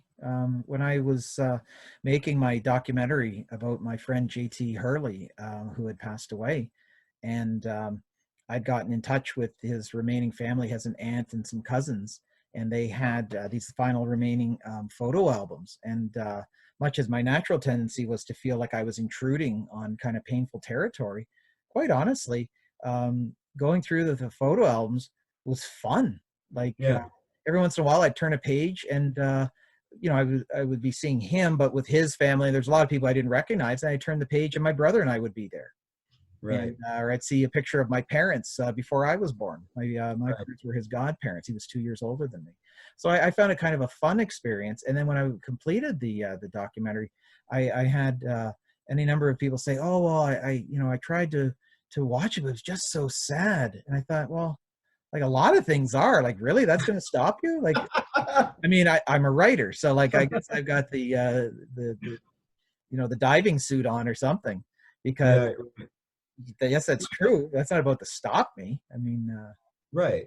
And you know, there's a tendency, I think, that many people have. Maybe we all have it to some extent. I don't know, but it is to mark off emotional territory as though the boundaries are firm and uncrossable, right? So that if something is sad, that it can't also be happy, right? Or it can't also be uh, a point of affection, right? Or, you know, that these things are one or the other, that these boundaries emotional boundaries that we create around objects, memories, experiences, once they're drawn, no other emotion can cross its path. But I think in reality, emotions are the spaces in which we feel emotions are liminal spaces, right? Which are, you know, almost indefinable in some way, in the limits and the boundaries, and that they cross over into each other, and that it's hard to actually pin them down to any one particular kind of emotion or meaning. yeah. And then at times with the irony is that those oftentimes feel more real than reality. Absolutely. as much Yeah. as they are absolutely indefinable. But yeah, it's this Yeah. swing of the pendulum. My God, it's either one thing or another. What you had said, the binary, and it's Yeah. something I've had a very hard time uh, with people with this all or nothing attitude. You either feel this way or you feel that way, and it's like, Right. are you joking? The pendulum swings this entire spectrum it covers, and you're Right. telling me you either have this point or this point, and whereas, and the hilarious thing is, I'm interested in everything that's in between it. Yes. Well, and So that's sort of where I'm pushing us to, is because, you know, this focus on memories and the associations we have with memories, the emotions that are attached to those memories and so forth. Um, to me, you know, that is really consistent with your use of Bardos to structure the sequencing of the story, you know, because they are liminal spaces, right, in Tibetan Buddhism. And Singleton's fixation on lines of demarcation also hints at this idea that we need to really pay attention to liminality to understand this play. And the whole play, I would think, the whole story, I think, takes place in a liminal space, right? The space between the bridge and the water, that is itself, you know, hard to define unless you're going to focus on a specific thing, like it's this many inches or something like that. But to define it in a sense that actually encompasses its totality, right? You couldn't do that. And the whole play, all of the memories that Singleton has, all of those moments that he's recalling, they all, to me, come across as these exquisitely emotionally textured liminal spaces. well, I've gotten. I was for the longest time a person who would. It's funny that I became a writer because I would never share my thoughts on anything. I would never share what I truly felt about anything. I mean, just where we grew up, and I suppose it's the same with any group of kids. That, you know, if you in a weak moment admit that you like this particular Supertramp song, you're done in the neighborhood Right. where Supertramp is seen as not cool. Right. And so it only goes on from there. You're not going to admit or talk about anything heavier duty than that. But I got to a point, I'm sure many people do, in life, where now, particularly now being a writer and getting older, I'm months away from my 49th birthday, and it's like, okay, it's time to give up the goods. And so what Michael Potter's asking, all right, I'm going to spill it all, and Got to get it out now while I can. yeah, exactly. But Well, sorry, you were gonna say. oh, no, no, go ahead. Go ahead. But just that um, you know, to share what these various memories mean. I don't know why.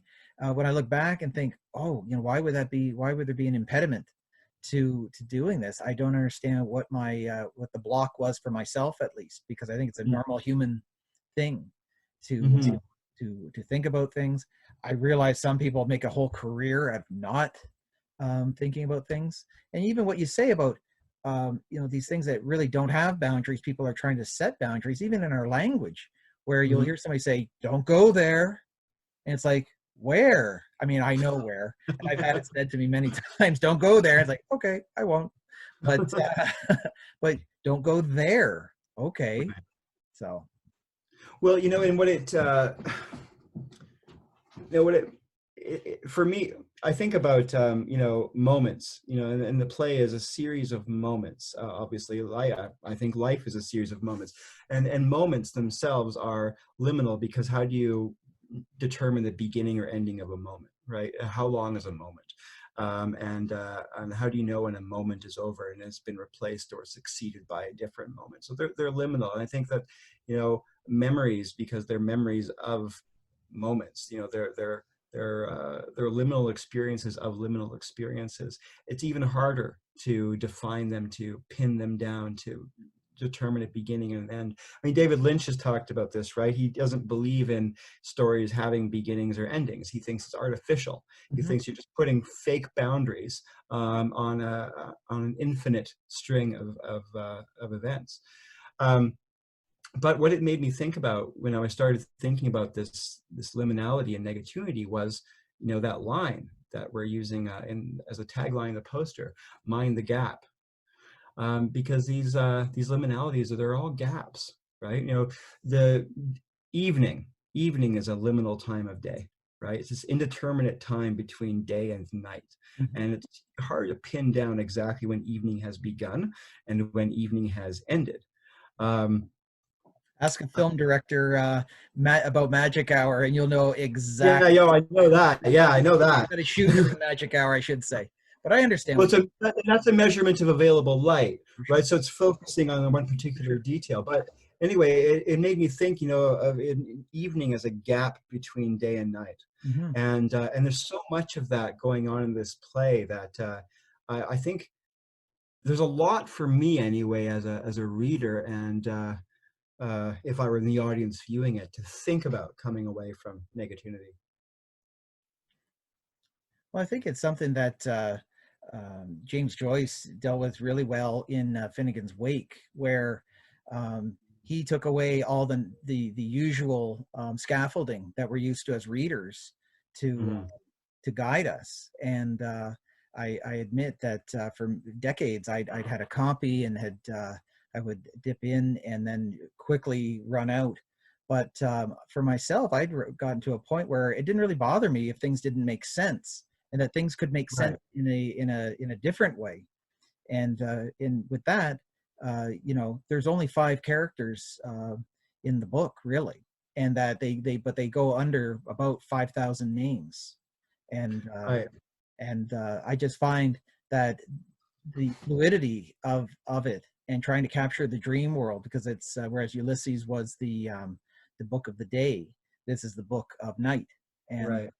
and I really liked that how things could merge and become other things without any real explanation. Because Mhm. when I was working on Negatunity, that was, I think, one of my blocks was that I was just trying to make it so rooted in reality, and then I had to understand, like, it's really taking place in this guy's mind as the, you know, the synapses are exploding, Mhm. going back to that guy who jumped off the Golden Gate Bridge, and the moment he let go of the railing, everything sorted itself out. And it's like, you know, if only we could figure there could be a phony railing, and we could Oh, say, sure, now. yeah, Yeah. and then let go of phony railing and go, oh my God, okay, these are all the things I should do. I gotta stop gambling. Gotta do this. But no, the poor guy, he had to let go of the real railing, and luckily Yeah. he was able to talk about it after. And he was one of the rare people who got the insight. But that yeah, it's dwelling in this territory where there are no markers, and I think that's where the Tibetan Book of the Dead it came into existence, because it was actually trying to provide some markers to when the Right. soul is traversing the is on its journey in the afterlife. Slippery thing to do. Right. Exactly. Yeah. I mean, it's very kind of them to try and do this. So. Well, Singleton talks about how he can only survive, right, in the industrial environment if he's writing, if he's interpreting it through writing, right? And and then at one point he talks about how, you know, he did the job where he was preparing help files for tax preparation software because nobody was nudging him out of his diving bell. Yeah. But he says, like, it seems like he wants that to happen, that he wants somebody to nudge him out of his diving bell, even though if they did, you know, he would be, as he says, metaphorically simultaneously drowned and crushed. So That's right. why? He'd be Why is that? similar to his creator in that he's only comfortable when he's uncomfortable, and and that yeah, it's I can remember you know, walking in in that environment, and coming, that was, it was a painful conclusion, because it's like, I want to do what's asked of me for sure. And but when I realized that, oh my God, there is an absolute physical, like an actual limit, and I will be like that horse that was getting whipped, like the horse Mhm. that the Nietzsche ultimately hugged is being whipped and whipped, and for whatever reason it could not get up. And I came to a point myself where with this threat of travel and threat of having to deal with this environment in a way I had no tools, it was too terrifying, and to contemplate. And Mhm. I think with Singleton, that's um, that's it. He understands that he needs the diving bell of writing in that environment. But I think ultimately, what the answer is what happens in the play is that he leaves the environment. Right, right. Yeah. Like he's so we can get so busy trying to figure out how to make it work within the environment that really there is a third way, you know. Right. You know, there's a moment in the play where Singleton seems to have a sudden, overwhelming realization of the enormity of loss, right? Of everything that's sort of stolen away when a human singularity blinks out of existence. And it reminded me of a passage from Arthur Schopenhauer, where he says, where is it? The deep pain that is felt at the death of every friendly soul arises from the feeling that there is in every individual something which is inexpressible, peculiar to him alone, and is therefore absolutely and irretrievably lost. And Schopenhauer didn't have a very high opinion of life, but he did recognize the incalculable value of every person, because that particular constellation of characteristics and experiences and so forth has never existed before and will never exist again. And it seems to me that Singleton thinks in much the same way, at least at a certain point in Negatunity. Am I reading too much into that? Well, I mean, at the time when my friend had passed away in 1979, I only found out later. I went and asked my mother some questions about it because I had my vague memories of it. As it turned out, she went to the hospital. The boy's mother called our house. It was the first call she made. My mom went over there, and she actually saw him in the room. But after he had was at the funeral home, my grandfather, who was an old-time Irish guy, and you know, what you do is someone dies, you go to the funeral, and he always paid his last respects.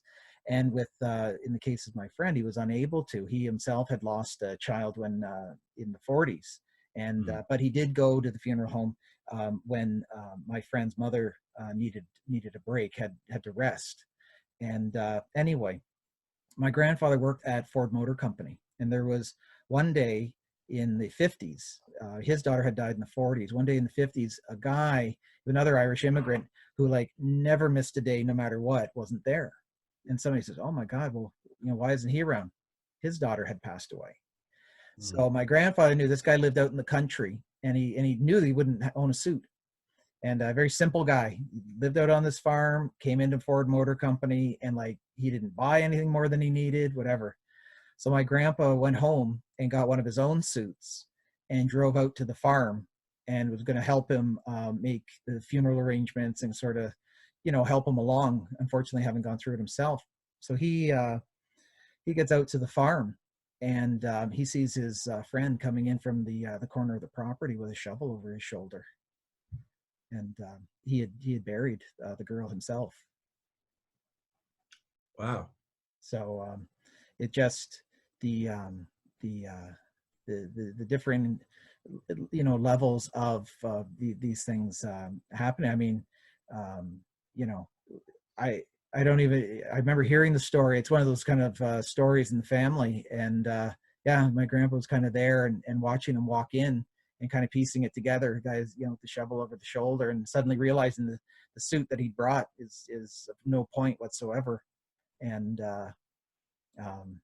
just yeah, we all have our ways, and we all do what we think is right. And I'm not about to say what the guy did was not correct at all. I have no idea, but just I remember it being a pretty startling story. Well, people deal, yeah, you're right. People deal with loss differently, right? And it's hard to, I mean, it's hard to, I think, sensibly create rules for how that must go, Right. right? Right. Yeah, I wouldn't have any idea where to even start, and how could you possibly, what would be the basis for this?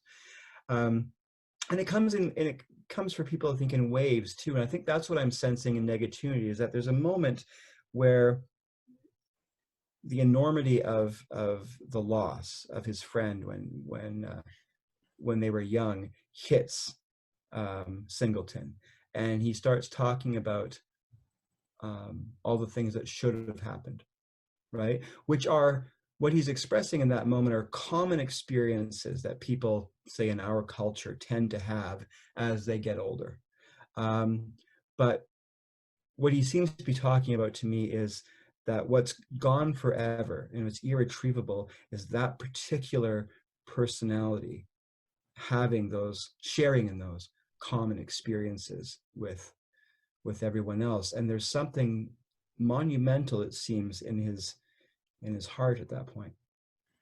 Right. I mean, the realizations, I guess I share that story about my grandfather watching that man walk in from the corner of the property with the shovel over his shoulders as one of those moments of realization where, you know, he pieces together what's happened and realizes and I've been in various situations. I don't think quite as heavy as that, where I've kind of pieced it together, but yeah, definitely with Singleton. I'm using him as kind of my, you know, my weather balloon. I don't know. I'm sending him up into the stratosphere. I'm sending him out, and to kind of, you know, see what the wind currents are there. I mean, I'd experienced the very thing that I'm writing about with him, but I'm as a middle-aged person now analyzing it, whereas only before. Up until very recently, I only had my memories as a 7-year-old. That you know, made sense to whatever certain degree, but with enormous gaps into you know, in the timeline. So on that note, and regarding that moment, tell me about the verse from Isaiah that you use. He gathers the lambs into his arms. That appears on my friend's headstone. Okay. And his yeah, when he had passed away, his of course the family, his mom was one of 5 kids, and one of his aunts had come to town. They all came, of course, but one was particularly, like, you know, trying to help her through and get these various things organized, and that was something that was chosen there. So that's one of those little touchstones for that I put in there, like the tree from the schoolyard and various things that is rooted in reality. There's a point in the play where you connect that verse to a famous theological puzzle, right, known as the problem of evil, which is recited in a bathroom, and then at the end of it, it's connected to that verse. What were you thinking in regard to that connection? Because I think the problem of evil is like you know, a recitation of impossible, well, not impossible, but like unanswerable questions, and that even though he gathers the lambs in his arms is not in the form of a question, it may as well be, because I find these particularly religious platitudes that come up in those moments of stress or when someone's passed away, they may bring comfort to some people, and that's wonderful, but on the whole, for myself, I find them very flat and very hollow. And I do realize they're offered because what do you say? Right. Yes. Yeah. I totally get it. So you want to say something, and so you do say this, but I actually, make it a part of it. It's like, you know, explain this, Epicurus, as well. Or he's not explaining anything. He's just listing off, you know, will somebody tell me, please? He's saying. Well, the character that recites the problem of evil and then, you know, connects it to the verse from Isaiah. In a previous scene, you just briefly link him to the archangel Gabriel. And I was wondering if there was a story there, right? Because Gabriel's role, right, was to explain Daniel's visions to him, and I was wondering if that was what was going on here. Now, I'm probably going to seem foolish. I should check this out ahead of time, but I also thought it was the angel Gabriel who made the proclamation to Mary that she was, you know, Hail Mary, full of grace. Yeah, I think you're right. I think you are. I can't remember though. Don't quote me on that. And I can remember taking that in school, and the whole moral of the story that I took from that is, I don't want to wake up one day and have the angel Gabriel hovering over me, and I don't want to get out of the shower, push the shower curtain aside, and the angel Gabriel's there to give me a heart attack. That's With one of those long horns like in the painting. that won't even fit in the room, and muffled against the wall. And yeah, the whole supernatural aspects that take place in the Bible are I almost find quite humorous. So I almost think of the angel Gabriel as like a clownish figure. It's for me, it's like the Charlie Chaplin's little tramp of the hosts. Wow. I guess. Yeah, I know. Now that's a level of blasphemy, Matt, that I just won't stand for. I'm an internet minister, so I can say. Well, let's go. Okay, not to beat a dead horse, but I saw it kicking. It's not quite dead yet. Go back to this idea of liminality, because another part of the play where this comes up for me is in the phenomenon of social sorting and stratification. And Singleton talks about this as it existed in his neighborhood when he was a kid, right? And how kids, they sort each other into these categories that are meaningful to them, right? Who can run quickly and so forth. And we place each other into those categories. We try to place ourselves into that categories. And all those categories imply certain limits. They imply certain powers. They imply certain levels of prestige and so forth. But those are also present indirectly, right, in our lives. And certainly as adults, even though maybe we don't do as much of that categorizing, maybe we do, as we do when we're kids, they're always present in some way. Do you think that what you're talking about there is a childhood phenomenon, this sorting process, influences how the trajectories we take in our lives and how we proceed into adulthood? Oh, I think for sure. I think adults do this categorization as much or more than kids, are just less vocal about it, unless it's something that we say on the slide to our spouse or to our buddies. But I think we're constantly sorting the group. But I think it can be positive and negative. I mean, I can remember going to a friend's neighborhood, and there was a girl who was kind of good, if it's possible, like good-naturedly made fun of as being ugly. And I remember being shocked and thinking the joke was on me because she was beautiful. She was like really good looking. And I thought, are you guys insane? Like in my neighborhood, this girl is everybody would be chasing after. And these people, I mean, I had no clue what the dynamics, like if they did know that, but we're trying not to let her get too full. I have no clue, like all this human bullshit that goes on. But I do remember going, oh yeah, and nobody had any time, and just thought, oh, she's boring and whatever. And I thought, are you kidding me? I was really amazed that I thought, oh, if you were to transplant her to my neighborhood, she would rise any number of levels in this grand video game. Right. Right. And I think oftentimes too, there's people who either writers, musicians, artists who will hear about, and it was because of that early sort of animosity makes them into who they are. Right. Not, that's a negatunity, Oh, I think so. I think, when I was young, I think I was driven at least 90% by spite. Whatever you use as fuel, I think is valid. And then, hopefully it doesn't last forever, but, it can provide some motivational force, right? It can provide some energy, these kinds of things for a while, but it can also have the opposite effect, right? I used to refer to my older cousin as Chewbacca, and she did not find that at all flattering. And in fact, it hurt her quite a lot, which I didn't realize until I was older, because I was so ignorant of the effect of these things as a kid. And it was just because she was so tall. She's very, very tall for a woman, and she became tall early. And I look back at that now and think, oh, good Lord. And it was of no benefit to her, by the way.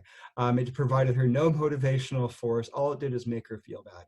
And but perspectives change as you get older, and hopefully, your sense of understanding and compassion widens. Well, I'm as guilty as the next guy, and it's more being oblivious, and because I do care about people's feelings, but at times, just as you're describing, to me, it seems like a harmless joke. and in whatever context I'm not getting it, but I'm marked down in many people's books as an irredeemable asshole because of various things I've said, and on the very rare occasion where I have a chance to sort of kind of confront it again, I go, oh, well, yeah, it was really no big deal, but to see that it's a big deal to somebody, and then it makes me wonder, like, who am I to say? And that's where Singleton's experience with Stencil and Homeless Flow come from. Because, like, I've got this person completely compartmentalized. I know what you're all about. There's just this small mystery of your pantomime that I don't really know, but that's almost more a joke than anything else. Right. And then it turns out to be like a something completely different, absolutely outside of what he imagined it might be. Yeah, and I think, you do a really good job of capturing, how this works in childhood, the arbitrariness, right, of these lines of demarcation, the boundaries that we draw, the categories that we create, and how those seep into our adult lives as well, And I also think you do a wonderful job in the script of capturing the intensity of childhood friendships, which I think we forget a lot as we grow up. We forget how intense those bonds, right, those friendships are, or can be when we're kids. And there's a sense of, that forgetting when it comes to how we remember the kinds of cruelty that children can inflict upon each other. And you have one moment in the play where there's, it's a moment of fairly brutal cruelty from one child to another. And, Singleton's mother never finds out about it, I guess, because he never tells her. But I wonder, too, how much do you think that we as adults just avoid seeing these kinds of things so that we don't have to acknowledge or deal with them? Oh, I would say absolutely. I mean, I had actually seen the incident just as it's described in the play, and I consider myself quite lucky. I mean, my childhood was very happy and for the most part uneventful, and but when you do read stories of people who had undergone abuse, for instance, and there's all the hallmarks where anybody with a brain or half a heart would kind of step in and say, okay, something not right is happening here, and nobody does. Maybe it's easy from where I'm sitting to pass judgment, but I always believed it's better to say something than to say nothing, because at the end of the day, I've got to live with myself. But I agree, but it is one of the things. As a kid, I think kind of wrongly, I took that onto myself, that I was going to be the protector of my parents, like, as if, I don't know where I would get this notion that I would do it. But in certain capacities, well, based on the questions that they would ask me, it was funny because you would have thought my conception was that they had just kind of like walked out of a cave when they were 35 years old, like there's no childhood, and because they would ask me questions, I would see things like what's described in the play and other things that would come up, and they would, well, why would somebody do that? And it's like, haven't you ever been around kids? Like, why, the classic tying the shoes, the shoelaces together and throwing the shoes up over the power lines. Why would somebody do that? Like, I can understand somebody stealing the shoes to wear them. It's not right, but I can understand. But it's like, have you never been around human beings? Like, are you joking?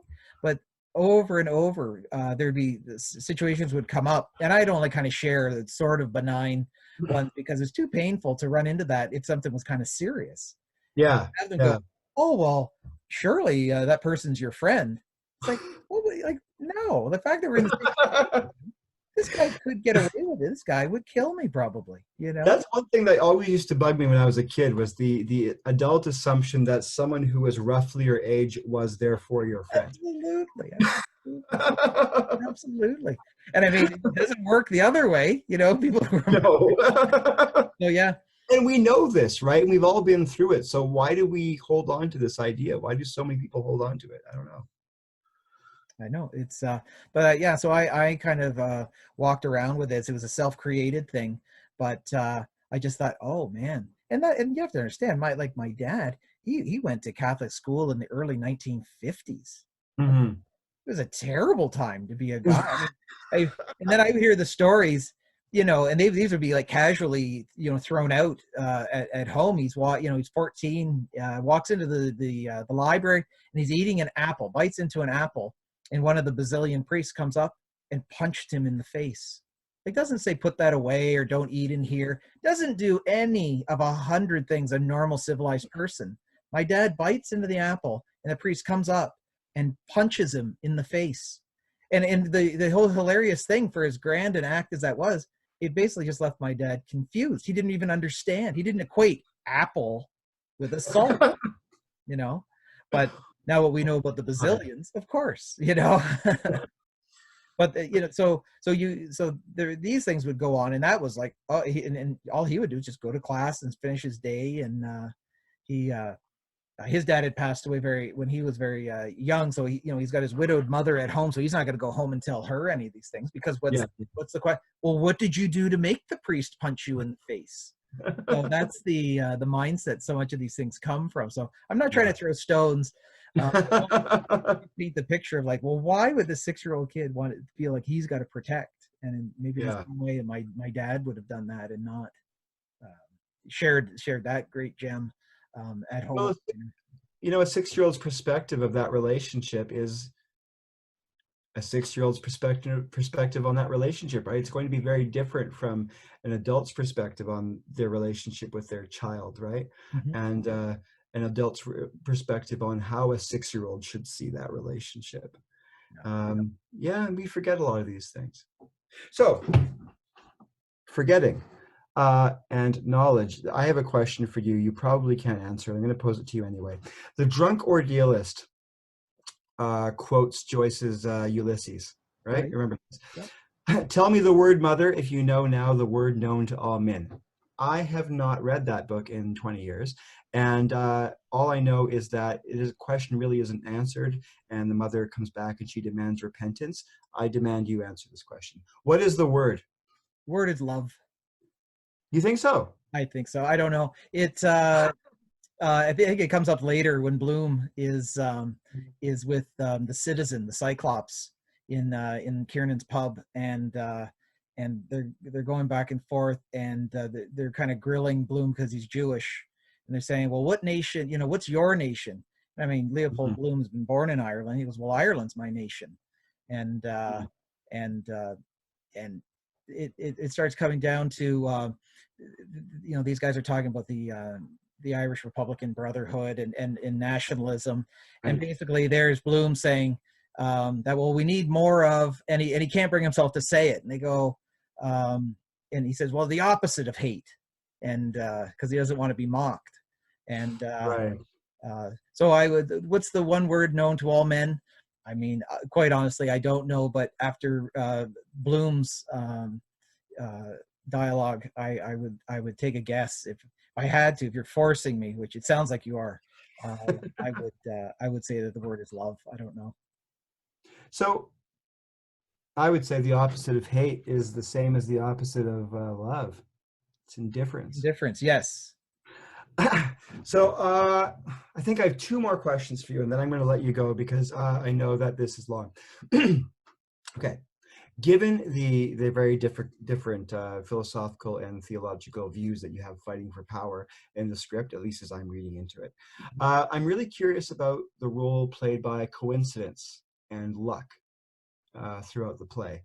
And you know, you've got the date of April 12th, you've got the window, you've got, you know, the key being forgotten on a particular day, you've got the father's presence just as the car rolls back, and things like this. So coincidences and luck seem to play a huge role in the story, at least as Singleton understands his life.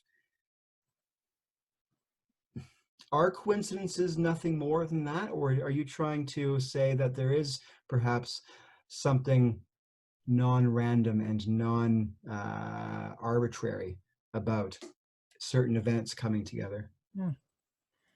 Yeah, from a writing perspective, I hate coincidence. I'm in, but you know, right. when we're reading the crime novel or reading the mystery novel, and a very convenient piece of information comes floating in, there's nothing more painful than that. But Here again is where I kind of pluck it from biography. I remember being at the beer store with my dad, and it was one of the first times where I got to see him be something other than like what I knew him. I mean, he was a great guy, and he's known for being extraordinarily funny. But I just known him as my dad, and I guess I always known him as being like protective of me. But here Right. are these dumbbells in this car, and I remember looking over, and even as a young, like I was probably 4, and thinking, my God, there's this gaggle of kids just mangling this car. And suddenly it's on College Avenue, beer store, and it starts rolling down. And then my dad shifts into action and gets it. So again, for all my talk of people not being in the place where they should be, there'd be an Mhm. example of somebody who really should have been, because that car would more than likely have, well, I don't know if it would have bumped over the cement barrier, but it may well have gone into College Avenue and been quite a problem. But Mhm. yeah, and with the key, I mean, these are the things that have happened, and it's like the moment rests on a fulcrum, and it's like, which side is it going to fall on? I mean, I don't know if that delves into chaos theory or into something that my mind isn't capable of grasping, but the moment balances on this fulcrum. It's like when Singleton has a dream that he time travels back, Mhm. has the capacity to save his friend, only to Mhm. find out, does it seem that he cannot be saved? Is that like because something Right. else, some other accident happened? And it's something that goes in my mind because my friend had grown up on a beach in Lake St. Clair, Mm. and as an adult, when I think of how we used to go out in that rowboat, there'd be no life jackets anywhere near us, and we'd go out in this rowboat, and you knew you were out far when somebody finally put their beer down. They're about this tall on shore, and you just see the arm waving back and forth. And go, oh, I guess they're gonna wreck the phone. We got to go back in. And we're in in the bloody Yeah. rowboat. Yeah. I think I'm I'm interested in the moments that fall on this fulcrum, and I am being a bit selfish by using the ones that I've actually seen, because I want to put them in Oh, to say, sure. like, this is how they felt. Like that one I can vouch for. A few of these Yeah. that somebody else can say, oh, you're tilting it all in your favor. You're like, no, that is. But I mean, are these things foreordained? I mean, I don't know. I think everything is very random, but I think even randomness at a certain point can show odd patterns Mhm. at Yeah. at a when Large enough scale, exactly. right? That's Yeah. Yeah. Okay, so my last question, because we've been talking a lot about the heavier and more dramatic things in the play, but it's actually a really funny play, and I wanted to talk about the comedy a little bit. So, a lot of that comedy comes in the form of these cut scenes, right? Feature a wide array of bizarre characters, that seem to populate Singleton's memories, like they're half-remembered archetypes from TV shows that he watched as a kid and stuff like that. Tell me about those scenes and those characters and the decision to work them into the script, the functions they fulfill. I grew up watching Happy Days and Laverne and Shirley and just like MASH, and just things where I'm not too sure how sophisticated the humor was, but where there'd be a lot going on at times, and that in the midst again of the chaos, some sort of pattern or something would emerge, or the Mm-hmm. absurdity that Mm-hmm. it's like Robert Coover's short story, The Babysitter, where there's this couple goes out for the night and they come back and get the babysitter, but he rewrites the scene so that it gets stranger and stranger and stranger, the party that they go to, and like just all the iterations of like basically going into the multiverse, in this story at least. And Who's the writer of that? what's that again? Who wrote that? That's Robert Coover. I'll have to look for that. I haven't read that. Sounds Yeah, cool. it's really good. I mean, it's one of my first introductions to metafiction, and I was immediately drawn to it because the absurdity really appealed to me, and Mm-hmm. I'm fascinated by once the absurdity. I'm kind of bringing together. I guess it's a kind of a bouquet of things I believe. The absurdity with kind of the binary question where you've got the pragmatist and the artist arguing back and forth, or see, originally Negatunity was going to focus more heavily on just the artist trying to function, in a workplace, in trying to be part of society, but like not as an artist, as a working person. And that's where his experiences like working at the hotel would come up, and these absolutely absurd requests or calls that would come down. The man who's locked, I'm locked in my room. You're locked. Oh, did the lock break? No, I can't find the door. And like, you're in a box that's hamper. You can't find that. Like, you absolutely have to be able to. But the call comes down, and this poor guy is panic stricken. Can't find the door to get out.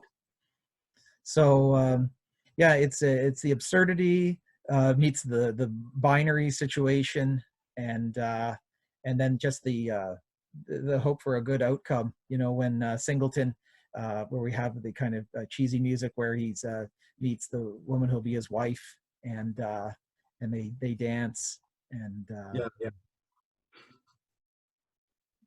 oh, sorry, did you cut out? The connection just came up as unstable, so I just got a weird message on the screen, that's all. But I mean, I've always enjoyed comedy, believe it or not. It's the thing I enjoy watching most and reading most, and for all the heavy duty things I'm preoccupied with. So I know. Because of the kinds of plays that we tend to produce at post productions, people think that we're very gloomy people, but we all love comedy, and our backgrounds are all in comedy. So I don't know how we ended up this way, but I totally understand where you're coming from. Okay. And with that, thank you very much for the interview, Matt. Is there anything that you wanted to talk about or address that we didn't get to? No, I'm extremely appreciative. There's a place like Post Productions in my humble city of Windsor, where I was born and raised and now live, is to put on to read my work, because I've been going up against the marketplace and getting the answer I don't want. So once I ran into the Post Productions folks, everything started to move, which is just great. Flatterer. Well, I'm looking forward to getting this on stage, Matt, and I hope that you enjoy it once it's up there. I hope it matches your vision, whatever your vision happens to be. Absolutely. Thanks. The read-through last night went extremely well. Yeah, thank you.